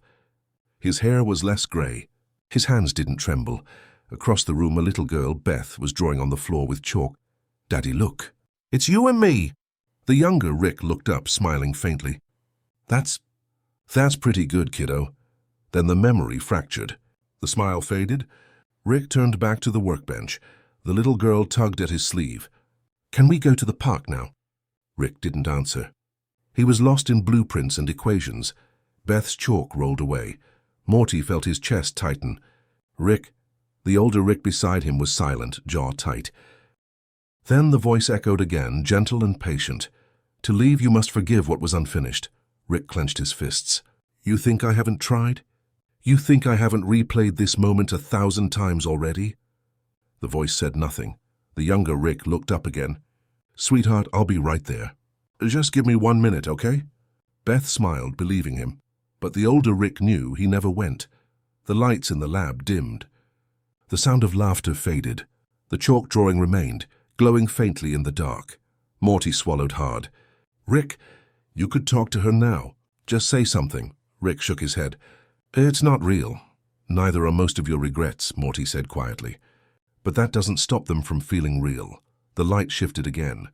The garage melted away into another scene, one Morty recognized instantly. It was the night Rick had left their family. He saw Beth, much older now, standing in the driveway. She didn't cry. She just watched the sky where the ship had disappeared. The older Rick stood frozen. The voice returned. You ran from what you loved. What would you tell her now? Rick's throat tightened. Nothing would make a difference. Then say it anyway. Morty looked at him, eyes wide. You don't have to make it right. Just make it honest. Rick took a slow breath, his voice barely audible. I'm sorry I left before learning how to stay. The wind stopped. The air shimmered, faintly at first, then brightly, like dawn breaking underwater. The memory dissolved, the fog returning. The sphere above them pulsed softly. Forgiveness granted, not by the past, but by the attempt. Morty looked around. Does that mean we're free? Freedom is not release. It is understanding. The grey world began to fade. The echoes, the people, the endless repetitions, all started to lift like dust caught in light. The man with the music box smiled faintly as the spring finally turned. The woman's cup didn't break this time. The child caught the balloon. Rick and Morty stood in silence, watching as the fog cleared into a soft golden hue. Morty finally spoke. So, was that real? Rick stared into the dissolving horizon. Maybe, maybe not. But I think it was enough. The voice whispered one last time. Calm, almost kind. Every regret ends not when it's erased, but when it's understood. Rick glanced at Morty. You ever think the universe just wants us to stop trying so hard to fix everything? Morty smiled softly. Maybe it just wants us to listen. Rick exhaled, eyes distant. Huh? Guess I'll try that once in a while. The portal shimmered open beside them, humming like a quiet sigh. As they stepped through, the grey loop sealed itself shut, folding into nothing but peace, a silence that felt like sleep. The night they left the loop behind, the universe felt quieter, like the sound after a storm when everything is too still to speak. Stars drifted lazily across the black canvas above their ship, glimmering faintly, as if blinking themselves awake after a long dream. Morty sat near the viewport, chin in hand, watching the slow ripple of distant galaxies. Rick was at the console, adjusting small dials that didn't need adjusting. His hands moved out of habit, not necessity. It had been that way for hours, both of them lingering in the soft aftertaste of something they couldn't quite name. Morty finally said, You think that place was real? Rick didn't look up. Define real. You know what I mean. The people, the regrets, the stuff we saw. Rick paused, his reflection flickering in the glass. Real enough to hurt. Real enough to matter, Morty nodded slowly. Yeah, he hesitated. You think it changed anything? Rick snorted quietly. The universe doesn't change, Morty. People just learn to stop fighting its shape. He leaned back in his chair. Or they don't. But even as he said it, his voice carried something gentler than cynicism. Something like fatigue dressed as peace. They stopped at a drifting outpost the next day, and at all what? Counted as day in a place where suns didn't follow rules. It was a quiet ring-shaped station orbiting a dead moon, half forgotten, its corridors lined with dust and hollow lights. Rick said they were there to scavenge old tech, but Morty knew the truth. Sometimes Rick liked old, empty places. They reminded him of something he'd lost but couldn't quite name. As they wandered through the silent halls, Morty spotted a small box sitting on a counter. It was made of copper and glass covered in dust, but there was a faint glow pulsing from inside, soft and golden like a heartbeat. Hey, Rick. What's that? Rick walked over, brushing off the dust. Lantern core. Old tech, from the first generation of emotional transponders.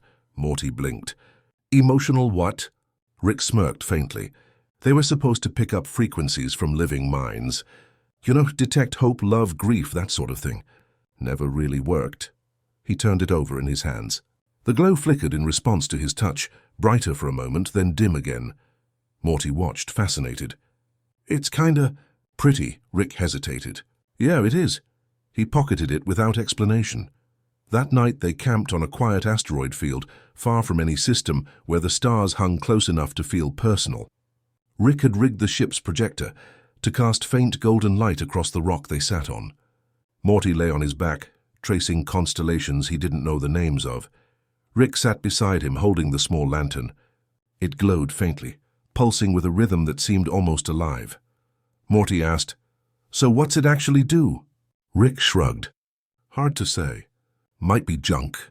Might be one of those rare pieces of tech that picks up the emotional residue from quantum fields. In English, Rick." Rick's lips twitched. "It lights up when someone thinks about you." Morty turned his head. "Wait, for real?" Rick nodded. "At least that's the theory. The glow is powered by entangled empathy signatures.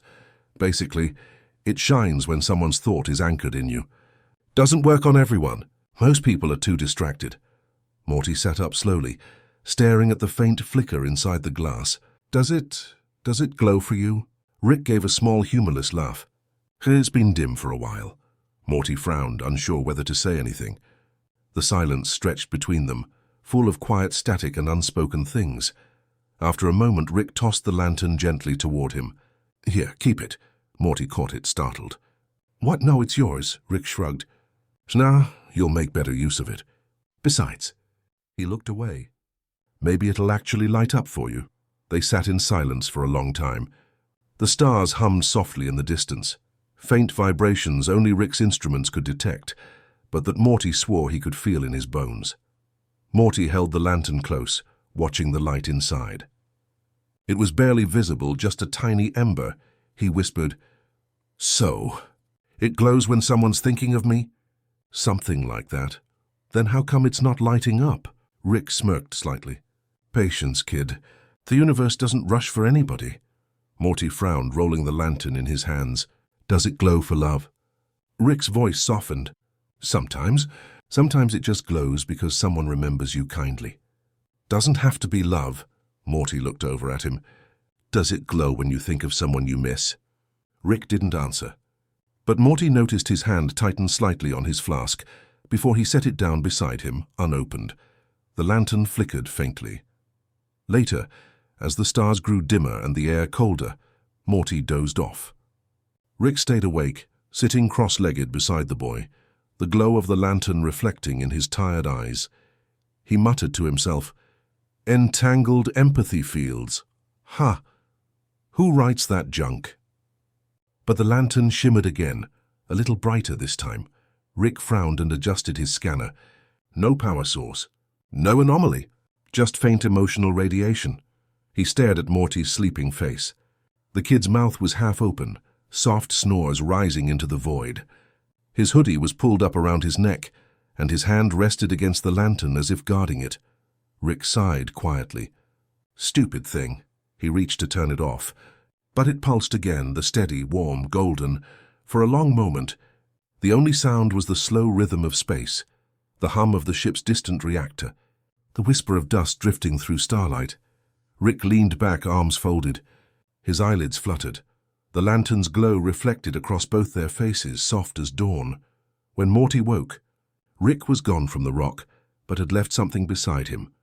A folded note under the lantern. It read, in uneven handwriting, "It glows brighter when you think of someone without expecting anything back. Don't tell anyone that. Ruins the science." Morty smiled faintly. He held the lantern up. It was brighter now, not blazing, but warm, alive, steady. He whispered, "Guess it's working." He sat there a long time, holding the light close to his chest, watching the stars slowly drift in and out of each other, like they were remembering something too. And when Rick returned a few hours later, pretending nothing had happened, Morty didn't say a word. He just tucked the lantern into his jacket pocket, the faint gold light flickering through the fabric like a heartbeat that wasn't quite his own. Rick noticed. He said nothing. But that night, when Morty finally drifted to sleep in the co-pilot's chair, the lantern glowed brighter, and for the first time in a long while, Rick didn't look away. The ship drifted through a quiet corridor of starlight, moving without a destination. The stars out here were older, slower, their light more amber than white, their silence deeper. Inside, the hum of the engines was soft, almost like a lullaby. Rick had tuned them that way on purpose. Morty didn't know that yet. It was late or early. Space didn't care. Rick sat at the edge of the workbench, a recorder in his hand. It wasn't one of his usual gadgets. No blinking lights. No beeping panels, just a small cracked cassette player patched with tape and memory. He pressed the red button, and a faint hiss filled the air. He hesitated. Then quietly he began to speak. "Hey, Beth, or maybe not Beth. Maybe this is just me talking to no one, which would be fitting, huh?" He exhaled softly, almost a laugh, almost a sigh. "I don't even know why I'm doing this. Maybe I just need to put the noise somewhere that isn't in my head. Maybe I just want the silence to answer me back for once." He paused again, his voice lowered. "You know, I used to think love was something you built, a kind of equation. You put in time, attention, a few good gestures, and you'd get warmth back.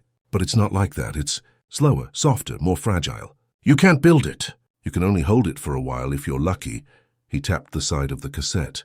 The faint crackle of static filled the air. "I tried to hold it.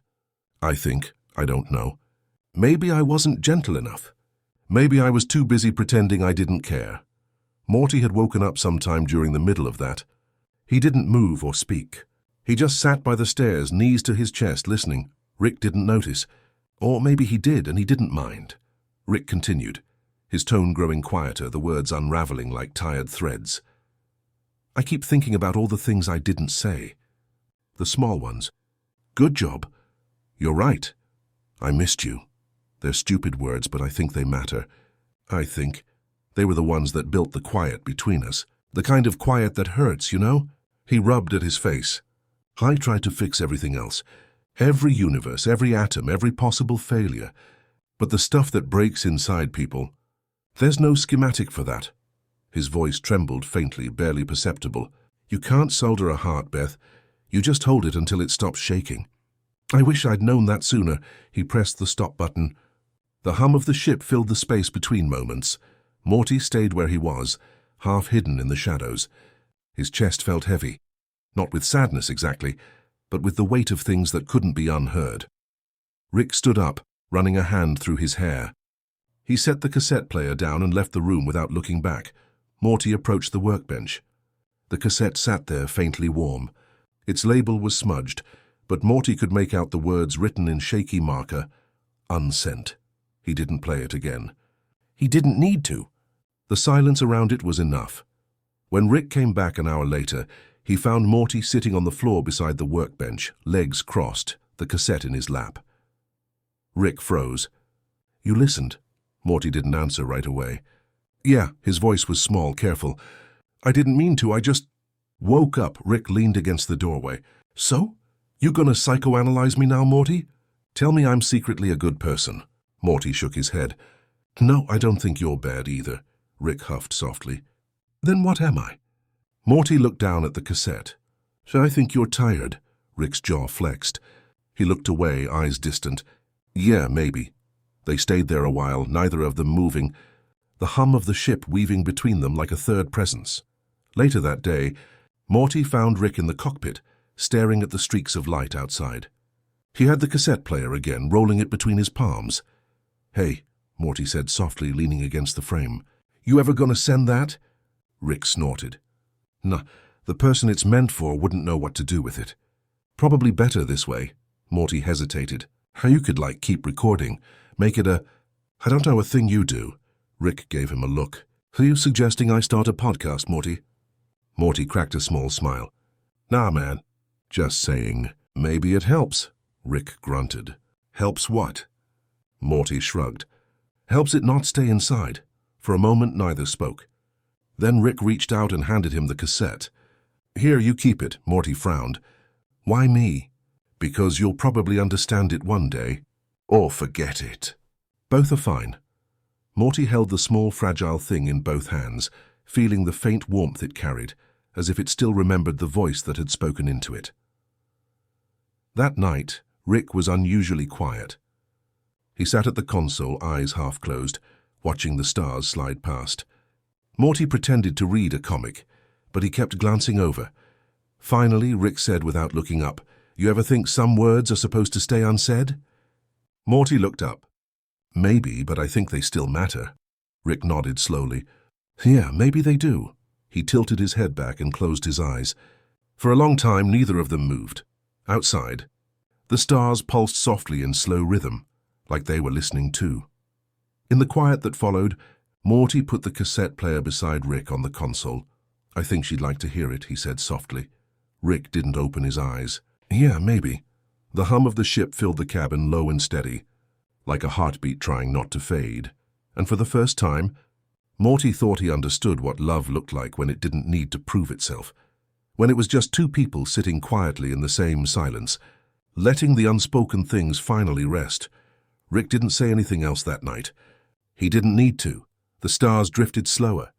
The air felt thicker, and somewhere in the space between memory and peace the universe exhaled. It was rare, almost unheard of, for Rick Sanchez to sleep. Not the kind of half-conscious rest he occasionally took at his desk, surrounded by empty flasks and glowing vials, but real, full sleep. The kind that demands surrender. The kind that asks you to stop running from yourself. That night, however, something shifted. The ship was drifting through a sector of still space, where gravity and sound seemed to pause together. The stars hung suspended like dust caught in amber. The hum of the engines had softened to a near whisper. Everything about the universe seemed to hold its breath, waiting.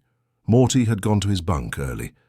He was tired, though not physically, more like emotionally drained. The kind of fatigue that comes from being near someone who hides galaxies of pain behind every shrug. Rick had been at the console for hours, staring blankly at the holographic maps. His fingers had stopped moving, his eyes half-lidded, the faint reflection of stars painting constellations across his face. Then, slowly, as if gravity itself had grown heavy, he leaned back in his chair. The bottle in his hand slid from his fingers, landing softly on the floor. His head tilted, his breathing steadied, and Rick Sanchez, the man who could outrun death, reality, and consequence, finally slept. Morty woke sometime after. Something felt different. The silence was thicker than usual, not just quiet but intentional. He sat up, rubbed his eyes, and stepped into the dim corridor. When he reached the cockpit, he stopped at the doorway. Rick was still there, slumped in the pilot's chair, his coat half slipping off one shoulder, the faintest rise and fall of his chest visible under the soft blue glow of the control panels. He looked human, the kind of fragile, breathing, mortal being that Rick never allowed himself to be seen as. Morty didn't move for a while. He just watched. There was something deeply strange about it. Not the act of seeing Rick asleep, but the way the entire ship seemed to understand. Even the lights had dimmed themselves to a gentler hue. The monitors whispered quietly. The air felt softer. Morty stepped closer, careful not to make a sound. Rick's face, usually tense and furrowed with defiance, was smooth now. His brow unknitted, his mouth relaxed. There was no smirk, no glare, no armor. Morty could almost see the echoes of who he might have been before the portals, before the genius turned heavy. For a strange moment, Morty thought he saw a flicker, an image behind Rick's closed eyes, a version of him laughing, maybe, holding something, someone. But the vision dissolved as soon as it appeared, replaced by the steady rhythm of breathing. Morty sat in the co-pilot's chair. He didn't wake him. He didn't speak. He just sat there listening. The sound was so rare that he found himself counting each breath. Each quiet exhale felt sacred, a heartbeat in the long mechanical pulse of the ship.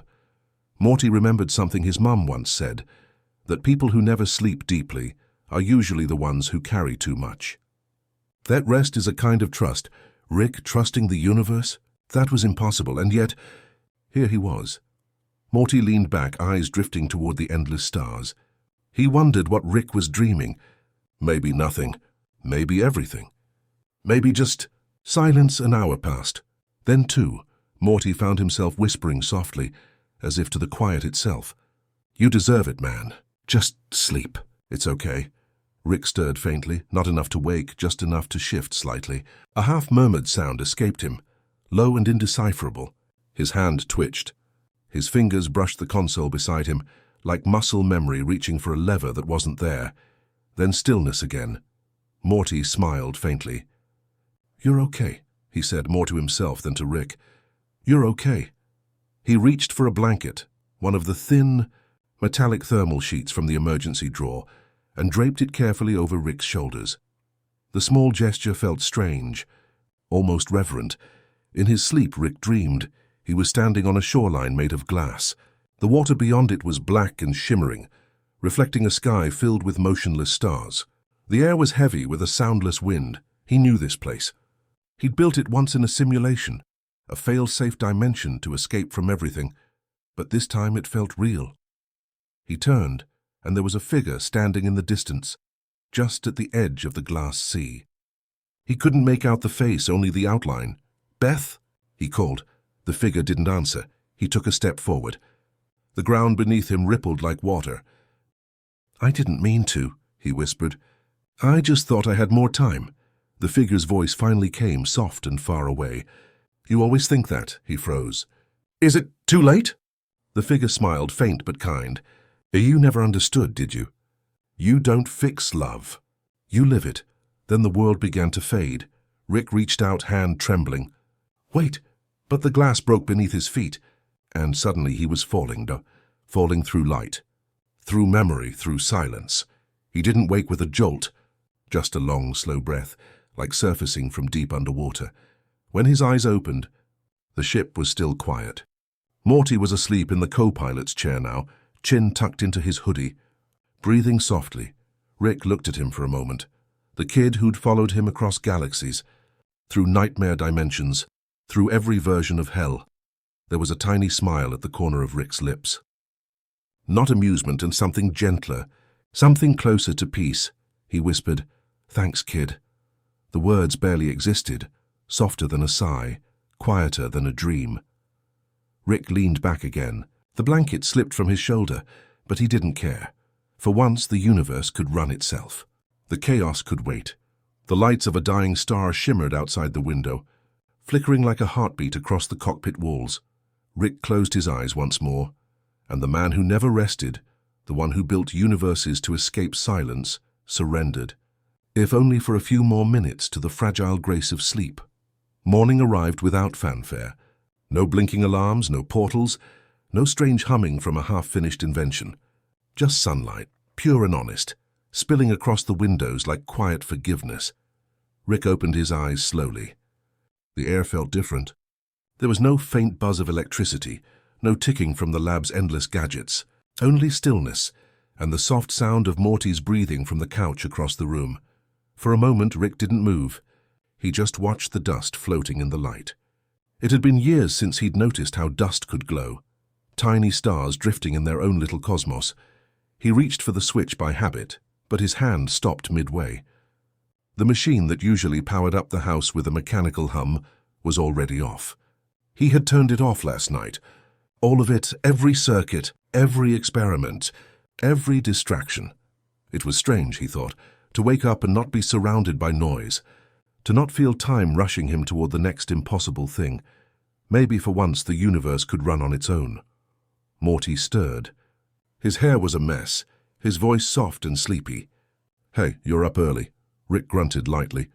"Couldn't sleep forever." Morty smiled faintly. "You, slept, though." "Like actually slept?" Rick didn't answer. He looked toward the counter, where a coffee pot waited silently. Not the usual quantum one, just an old metal pot Beth had once given him. He filled it with water from the sink. The sound of the faucet, the soft clatter of the pot, they filled the silence in a strangely comforting way. "Feels weird," Morty said after a pause. "Not hearing all your machines whirring?" Rick nodded slowly. "Yeah, feels like someone turned the universe down a few notches." Morty laughed, a small, honest laugh. "I kinda like it." Rick handed him a cup. "Don't get used to it." But his tone didn't match the words. It was softer. Almost reluctant to break the peace they'd found, they ate breakfast at the kitchen table, not in the lab, not on some distant asteroid, not while dodging cosmic debris.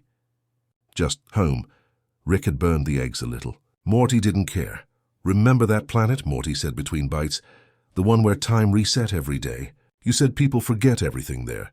"Yeah," Rick replied. "Nice place for mistakes." Morty nodded thoughtfully. "Guess this morning feels kinda like that. Like everything just reset." Rick didn't look up from his plate. Maybe that's not such a bad thing. A quiet hung between them, not heavy, not awkward. Just a shared silence that felt like understanding. Outside, a breeze moved through the trees. A few birds hopped along the fence. For once, their world didn't need saving.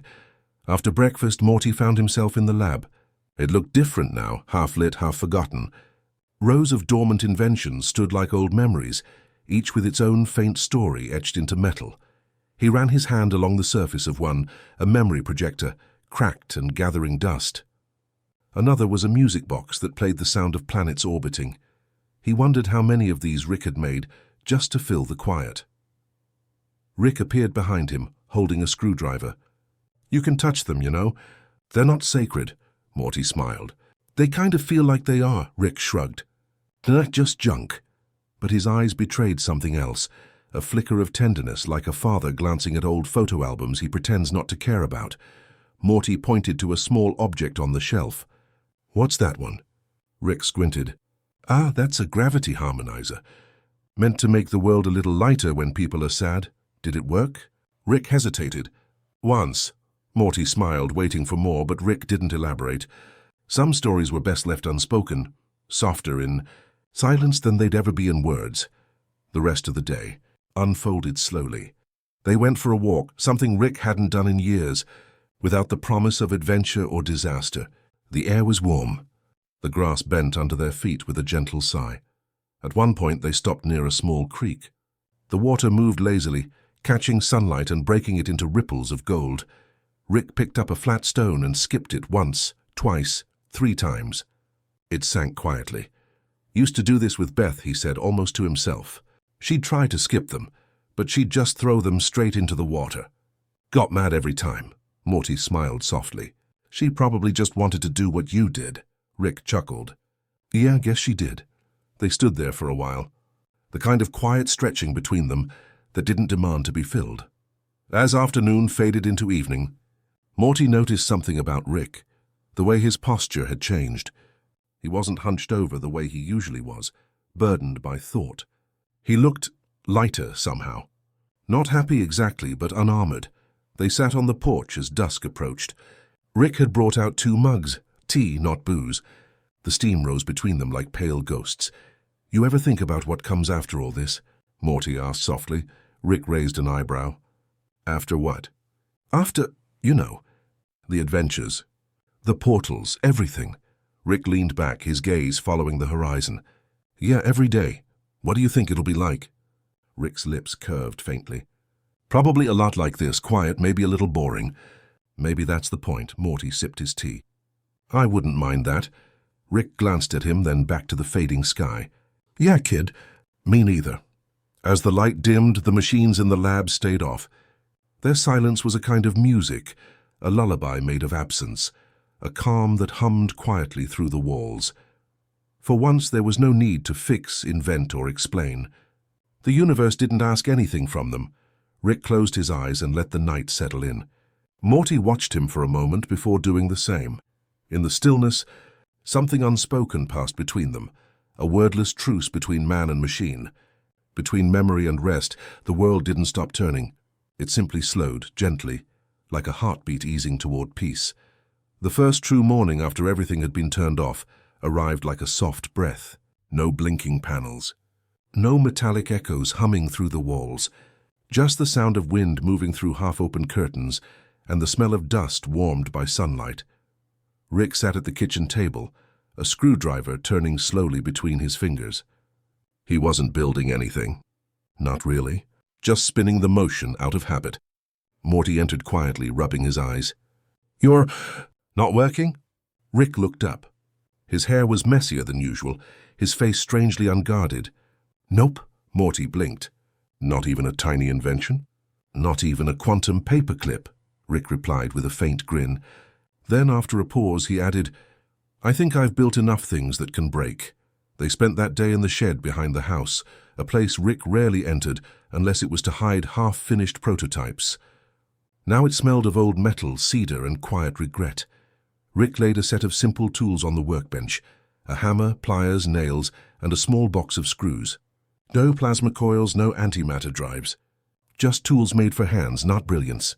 Morty tilted his head. What are we doing? Rick shrugged. Learning to fix things the slow way. The slow way? Rick smirked. Yeah, you know, the human way. Morty smiled and picked up the hammer. It felt heavy, clumsy, but good, like it belonged in a world with gravity. For hours they worked together, repairing an old wooden chair that Beth had stored there years ago. Its legs were uneven, one arm broken, the back splintered. Morty measured, sawed and sanded, each motion clumsy but sincere. Rick guided him with quiet patience, something Morty rarely saw in him. Hold it steady, Rick murmured. Morty steadied the leg, pressing his thumb against the grain. There you go, Rick said. You feel that resistance? That's the chair telling you it wants to stay whole. Morty chuckled. You make it sound like furniture's alive. Rick gave a small shrug. Everything's alive if you listen hard enough. The sun shifted slowly across the workshop, painting gold lines through the dusty air. When they were done, the chair stood solid, imperfect but stable, like something mended with care rather than skill. Morty sat on it. It creaked softly but didn't break. Rick grinned faintly. Guess you just made your first invention, Morty laughed. A chair? Rick raised an eyebrow. Don't underestimate the classics, kid. People have been using these longer than they've been blowing up universes. They carried the chair out into the backyard and placed it beneath the old tree near the fence. The sky was a faded blue, the kind that makes you feel both awake and nostalgic. Rick settled into the chair with a slow exhale. Morty sat in the grass beside him. You ever miss it? Morty asked quietly. The portals, the galaxies, the everything. Rick's gaze followed a cloud drifting lazily above. Miss it sometimes, but I think I spent so long running that I forgot what it meant to stay. Morty plucked a blade of grass and twisted it between his fingers. And now? Rick glanced at him. Now I'm learning. They didn't talk for a while. The silence between them felt earned. Not empty, but full of unspoken things, finally finding space to rest. Later that afternoon, they walked into town. Rick didn't drive, didn't teleport. He just walked. His hands were in his coat pockets, and for the first time he didn't look like he was escaping something. They stopped by a small repair shop. The old man who ran it was bent over a toaster, muttering to himself. Rick cleared his throat. Need any help? The man looked up, squinting. You any good with tools? Rick smiled faintly. I know a thing or two. Morty watched as Rick knelt beside the counter, pulling open the toaster's back. No gadgets, no shortcuts, just patience. His hands were steady, deliberate, almost reverent. After a few minutes, the toaster gave a soft click, the kind of sound machines make when they decide to work again. The shopkeeper grinned. How'd you do that? Rick shrugged. Listened. On their way home, Morty kicked at a pebble along the road. You think you'll ever build again? Rick didn't answer immediately. The sun was dipping low now, the world painted in soft orange. Maybe, he said finally. But if I do, it'll be for something that doesn't need to be perfect. Morty nodded, understanding without needing to reply. As they walked, the streetlights flickered on, not bright, just enough to glow like quiet lanterns in the dusk. That night, back at the house, Rick took out a small wooden box from one of his drawers. Inside was a collection of screws, bolts, and little metal scraps, pieces from all the inventions he'd ever disassembled. He emptied them onto the table, the sound of metal against wood soft and steady. Morty looked at the pile. What are you going to do with those? Rick smiled faintly. Maybe nothing. Maybe I'll just let them be what they are. He picked up a small washer, turning it in the light. It glinted softly, reflecting both of them in its curve. See that? Rick said. Even broken parts still catch the light. Morty leaned his head against his hand. You sound like you're getting sentimental. Rick grinned. Nah, just observant. As night settled, they sat in the living room. No screens, no beeping instruments. Just the gentle tick of a single analog clock, one that Morty had repaired earlier with Rick's guidance. The sound was rhythmic, steady, like a heartbeat rediscovering its tempo. Rick took a slow sip of his tea. Morty yawned, curling up under a blanket. The old chair creaked slightly in the wind outside, as if whispering that everything built by hand holds a piece of its maker's soul. Rick closed his eyes and listened, not to machines, not to equations, but to the quiet that had once frightened him and now felt like home. The world had not ended when he stopped inventing. It had simply become smaller, slower, more human. And maybe that was the most important invention of all. It was a strange night, the kind that felt both endless and fleeting. The stars hung heavy and low, like they had drifted closer just to listen. The air was still, filled with the quiet electricity of memory. Rick sat outside beneath the old tree, the repaired chair creaking beneath him. In his hands was a small glass, not filled with whiskey this time, but warm water with lemon. He swirled it absently, staring at the reflections that trembled on its surface. Morty joined him with a blanket draped over his shoulders. He didn't say anything at first. They'd both learned the comfort of silence, how sometimes saying nothing was the purest form of connection. From somewhere far off, an owl called. The sound echoed softly, like a reminder that the night belonged to those who stayed awake to feel it. Morty finally broke the silence. "Grandpa, what do you remember most?" Rick looked up. His eyes were tired, but not in the same way they used to be. This was a gentler kind of exhaustion, the kind that follows peace, not war. "What do I remember?" Rick repeated, leaning back in the chair. "Depends on the century." Morty laughed just a little. "I mean, from all of it. The adventures, the chaos. If you could keep one memory, just one, what would it be?" Rick was quiet for a long moment. The stars shimmered above, patient and unjudging. "I think," he said finally, "it's the night we first saw the Citadel." Morty frowned. "Really? The Citadel? That place was awful." "Yeah," Rick said softly. "But you were there, and I remember thinking for the first time in a long time that maybe I wasn't completely alone in the universe." Morty blinked.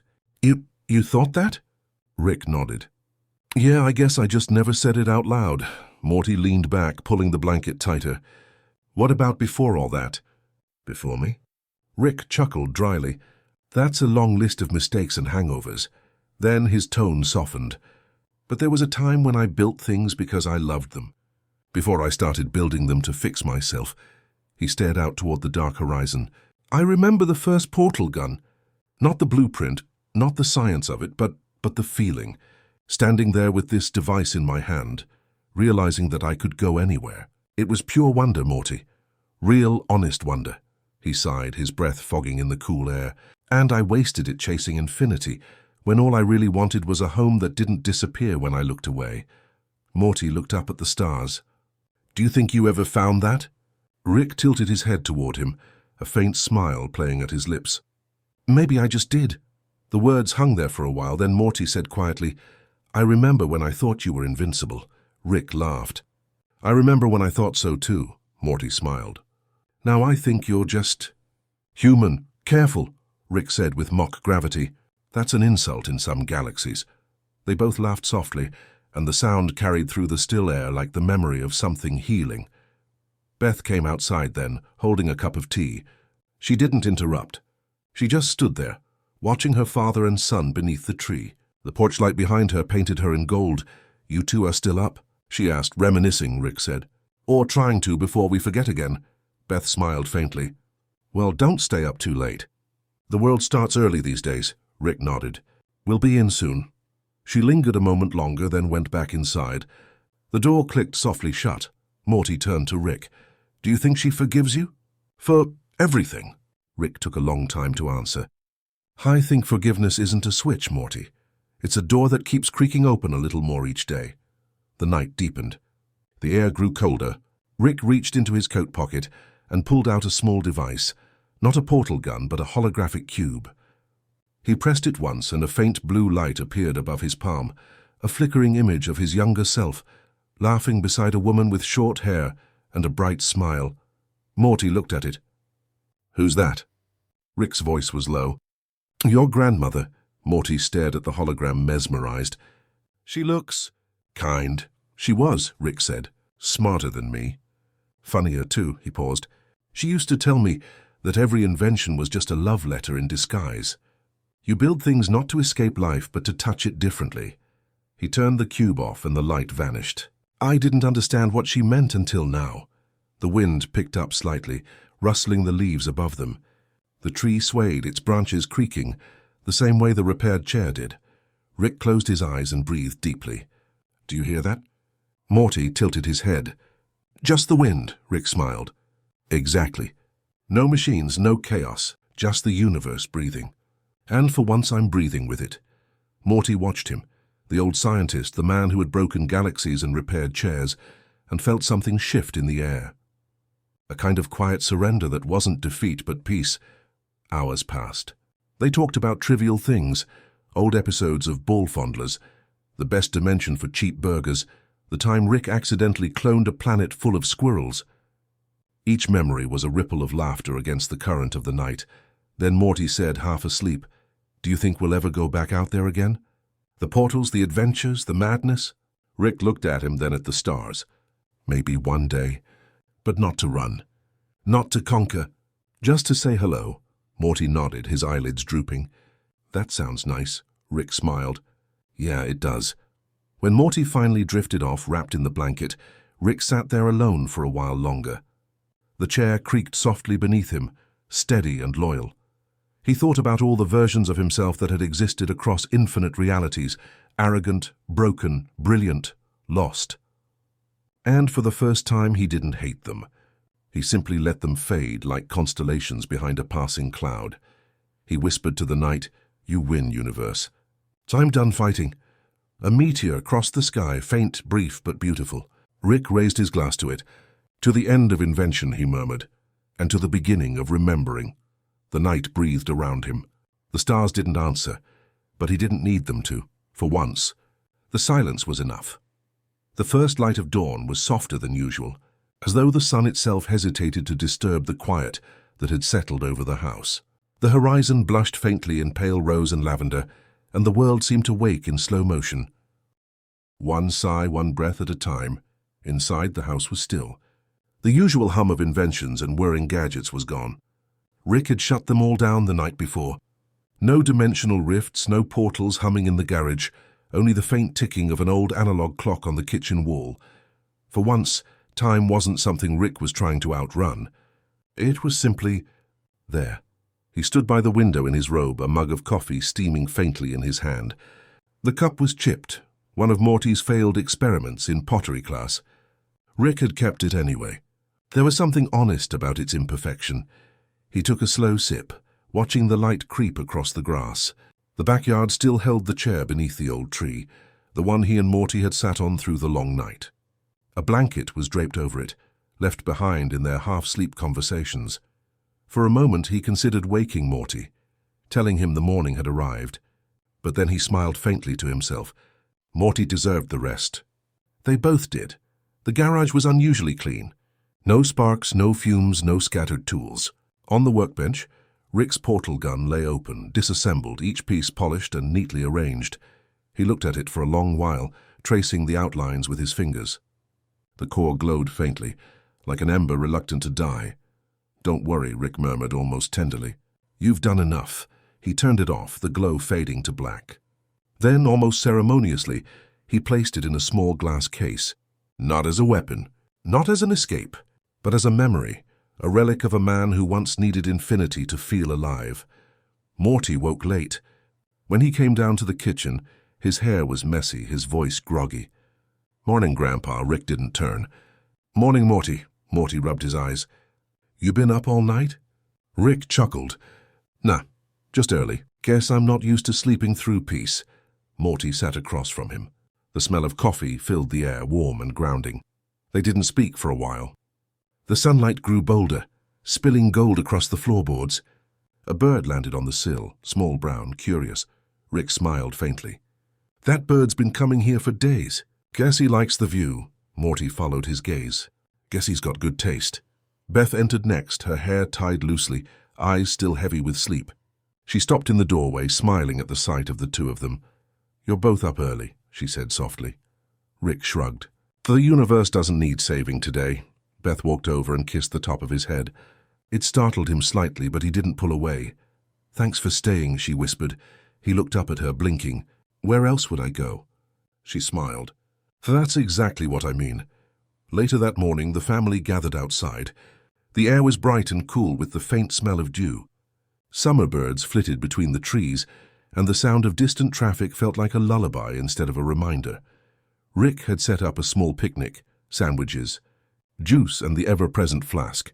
though this time it held nothing but orange soda. Morty and Summer laughed over something trivial. Beth leaned against the porch, watching them with quiet pride. Even Jerry, clumsy and well-meaning, joined in the laughter. It was normal. Disarmingly, perfectly normal, and for Rick that was new. He leaned back in his chair, closing his eyes. The sunlight was warm against his face.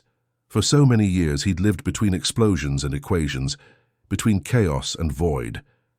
But now, sitting here, surrounded by his imperfect little family, he realized that peace wasn't something you found, it was something you chose. Morty noticed the stillness in him. "You okay, Grandpa?" Rick opened one eye. "Better than okay, Morty, just catching up." Morty tilted his head. "On what?" "On being," Rick said. "It's a harder science than it looks." Morty smiled, nodding. "Yeah, guess it is." They both laughed quietly, the sound folding gently into the morning air. By midday the warmth deepened, and drowsiness settled over the group like a soft cloud. Summer stretched out on the grass, headphones in. Beth dozed in a chair, a half-finished book in her lap. Rick sat beneath the tree again, Morty beside him. The blanket from the night before was still there, a little crumpled, smelling faintly of dew and sunlight. Rick pulled it over their legs. "Feels like the first time I've stopped running," Morty murmured. Rick nodded. "That's because it is." The wind rustled gently through the leaves. Somewhere far off, a portal might have flickered, dimensions calling like sirens, but neither of them looked. They didn't need to. The adventure, for once, wasn't out there. It was right here. As Morty began to drift off, Rick spoke quietly, his voice barely above the whisper of the breeze. "You know, Morty, when I was younger I thought sleep was a waste of time. I thought if I just stayed awake long enough I could outthink everything. Death, love, loss, the whole damn cosmos." He paused. "But turns out, sleep isn't about stopping. It's about trusting. It's about letting go long enough to dream again." Morty's reply was a soft mumble. "Guess that's what you're doing now." Rick smiled. "Yeah, guess it is." The day mellowed into golden afternoon. The sky became a wide canvas of soft blue and white. The universe, it seemed, had paused too, giving them this one quiet, unbroken day. Rick's eyes grew heavy. For once he didn't fight it. He let them close, breathing slow and even.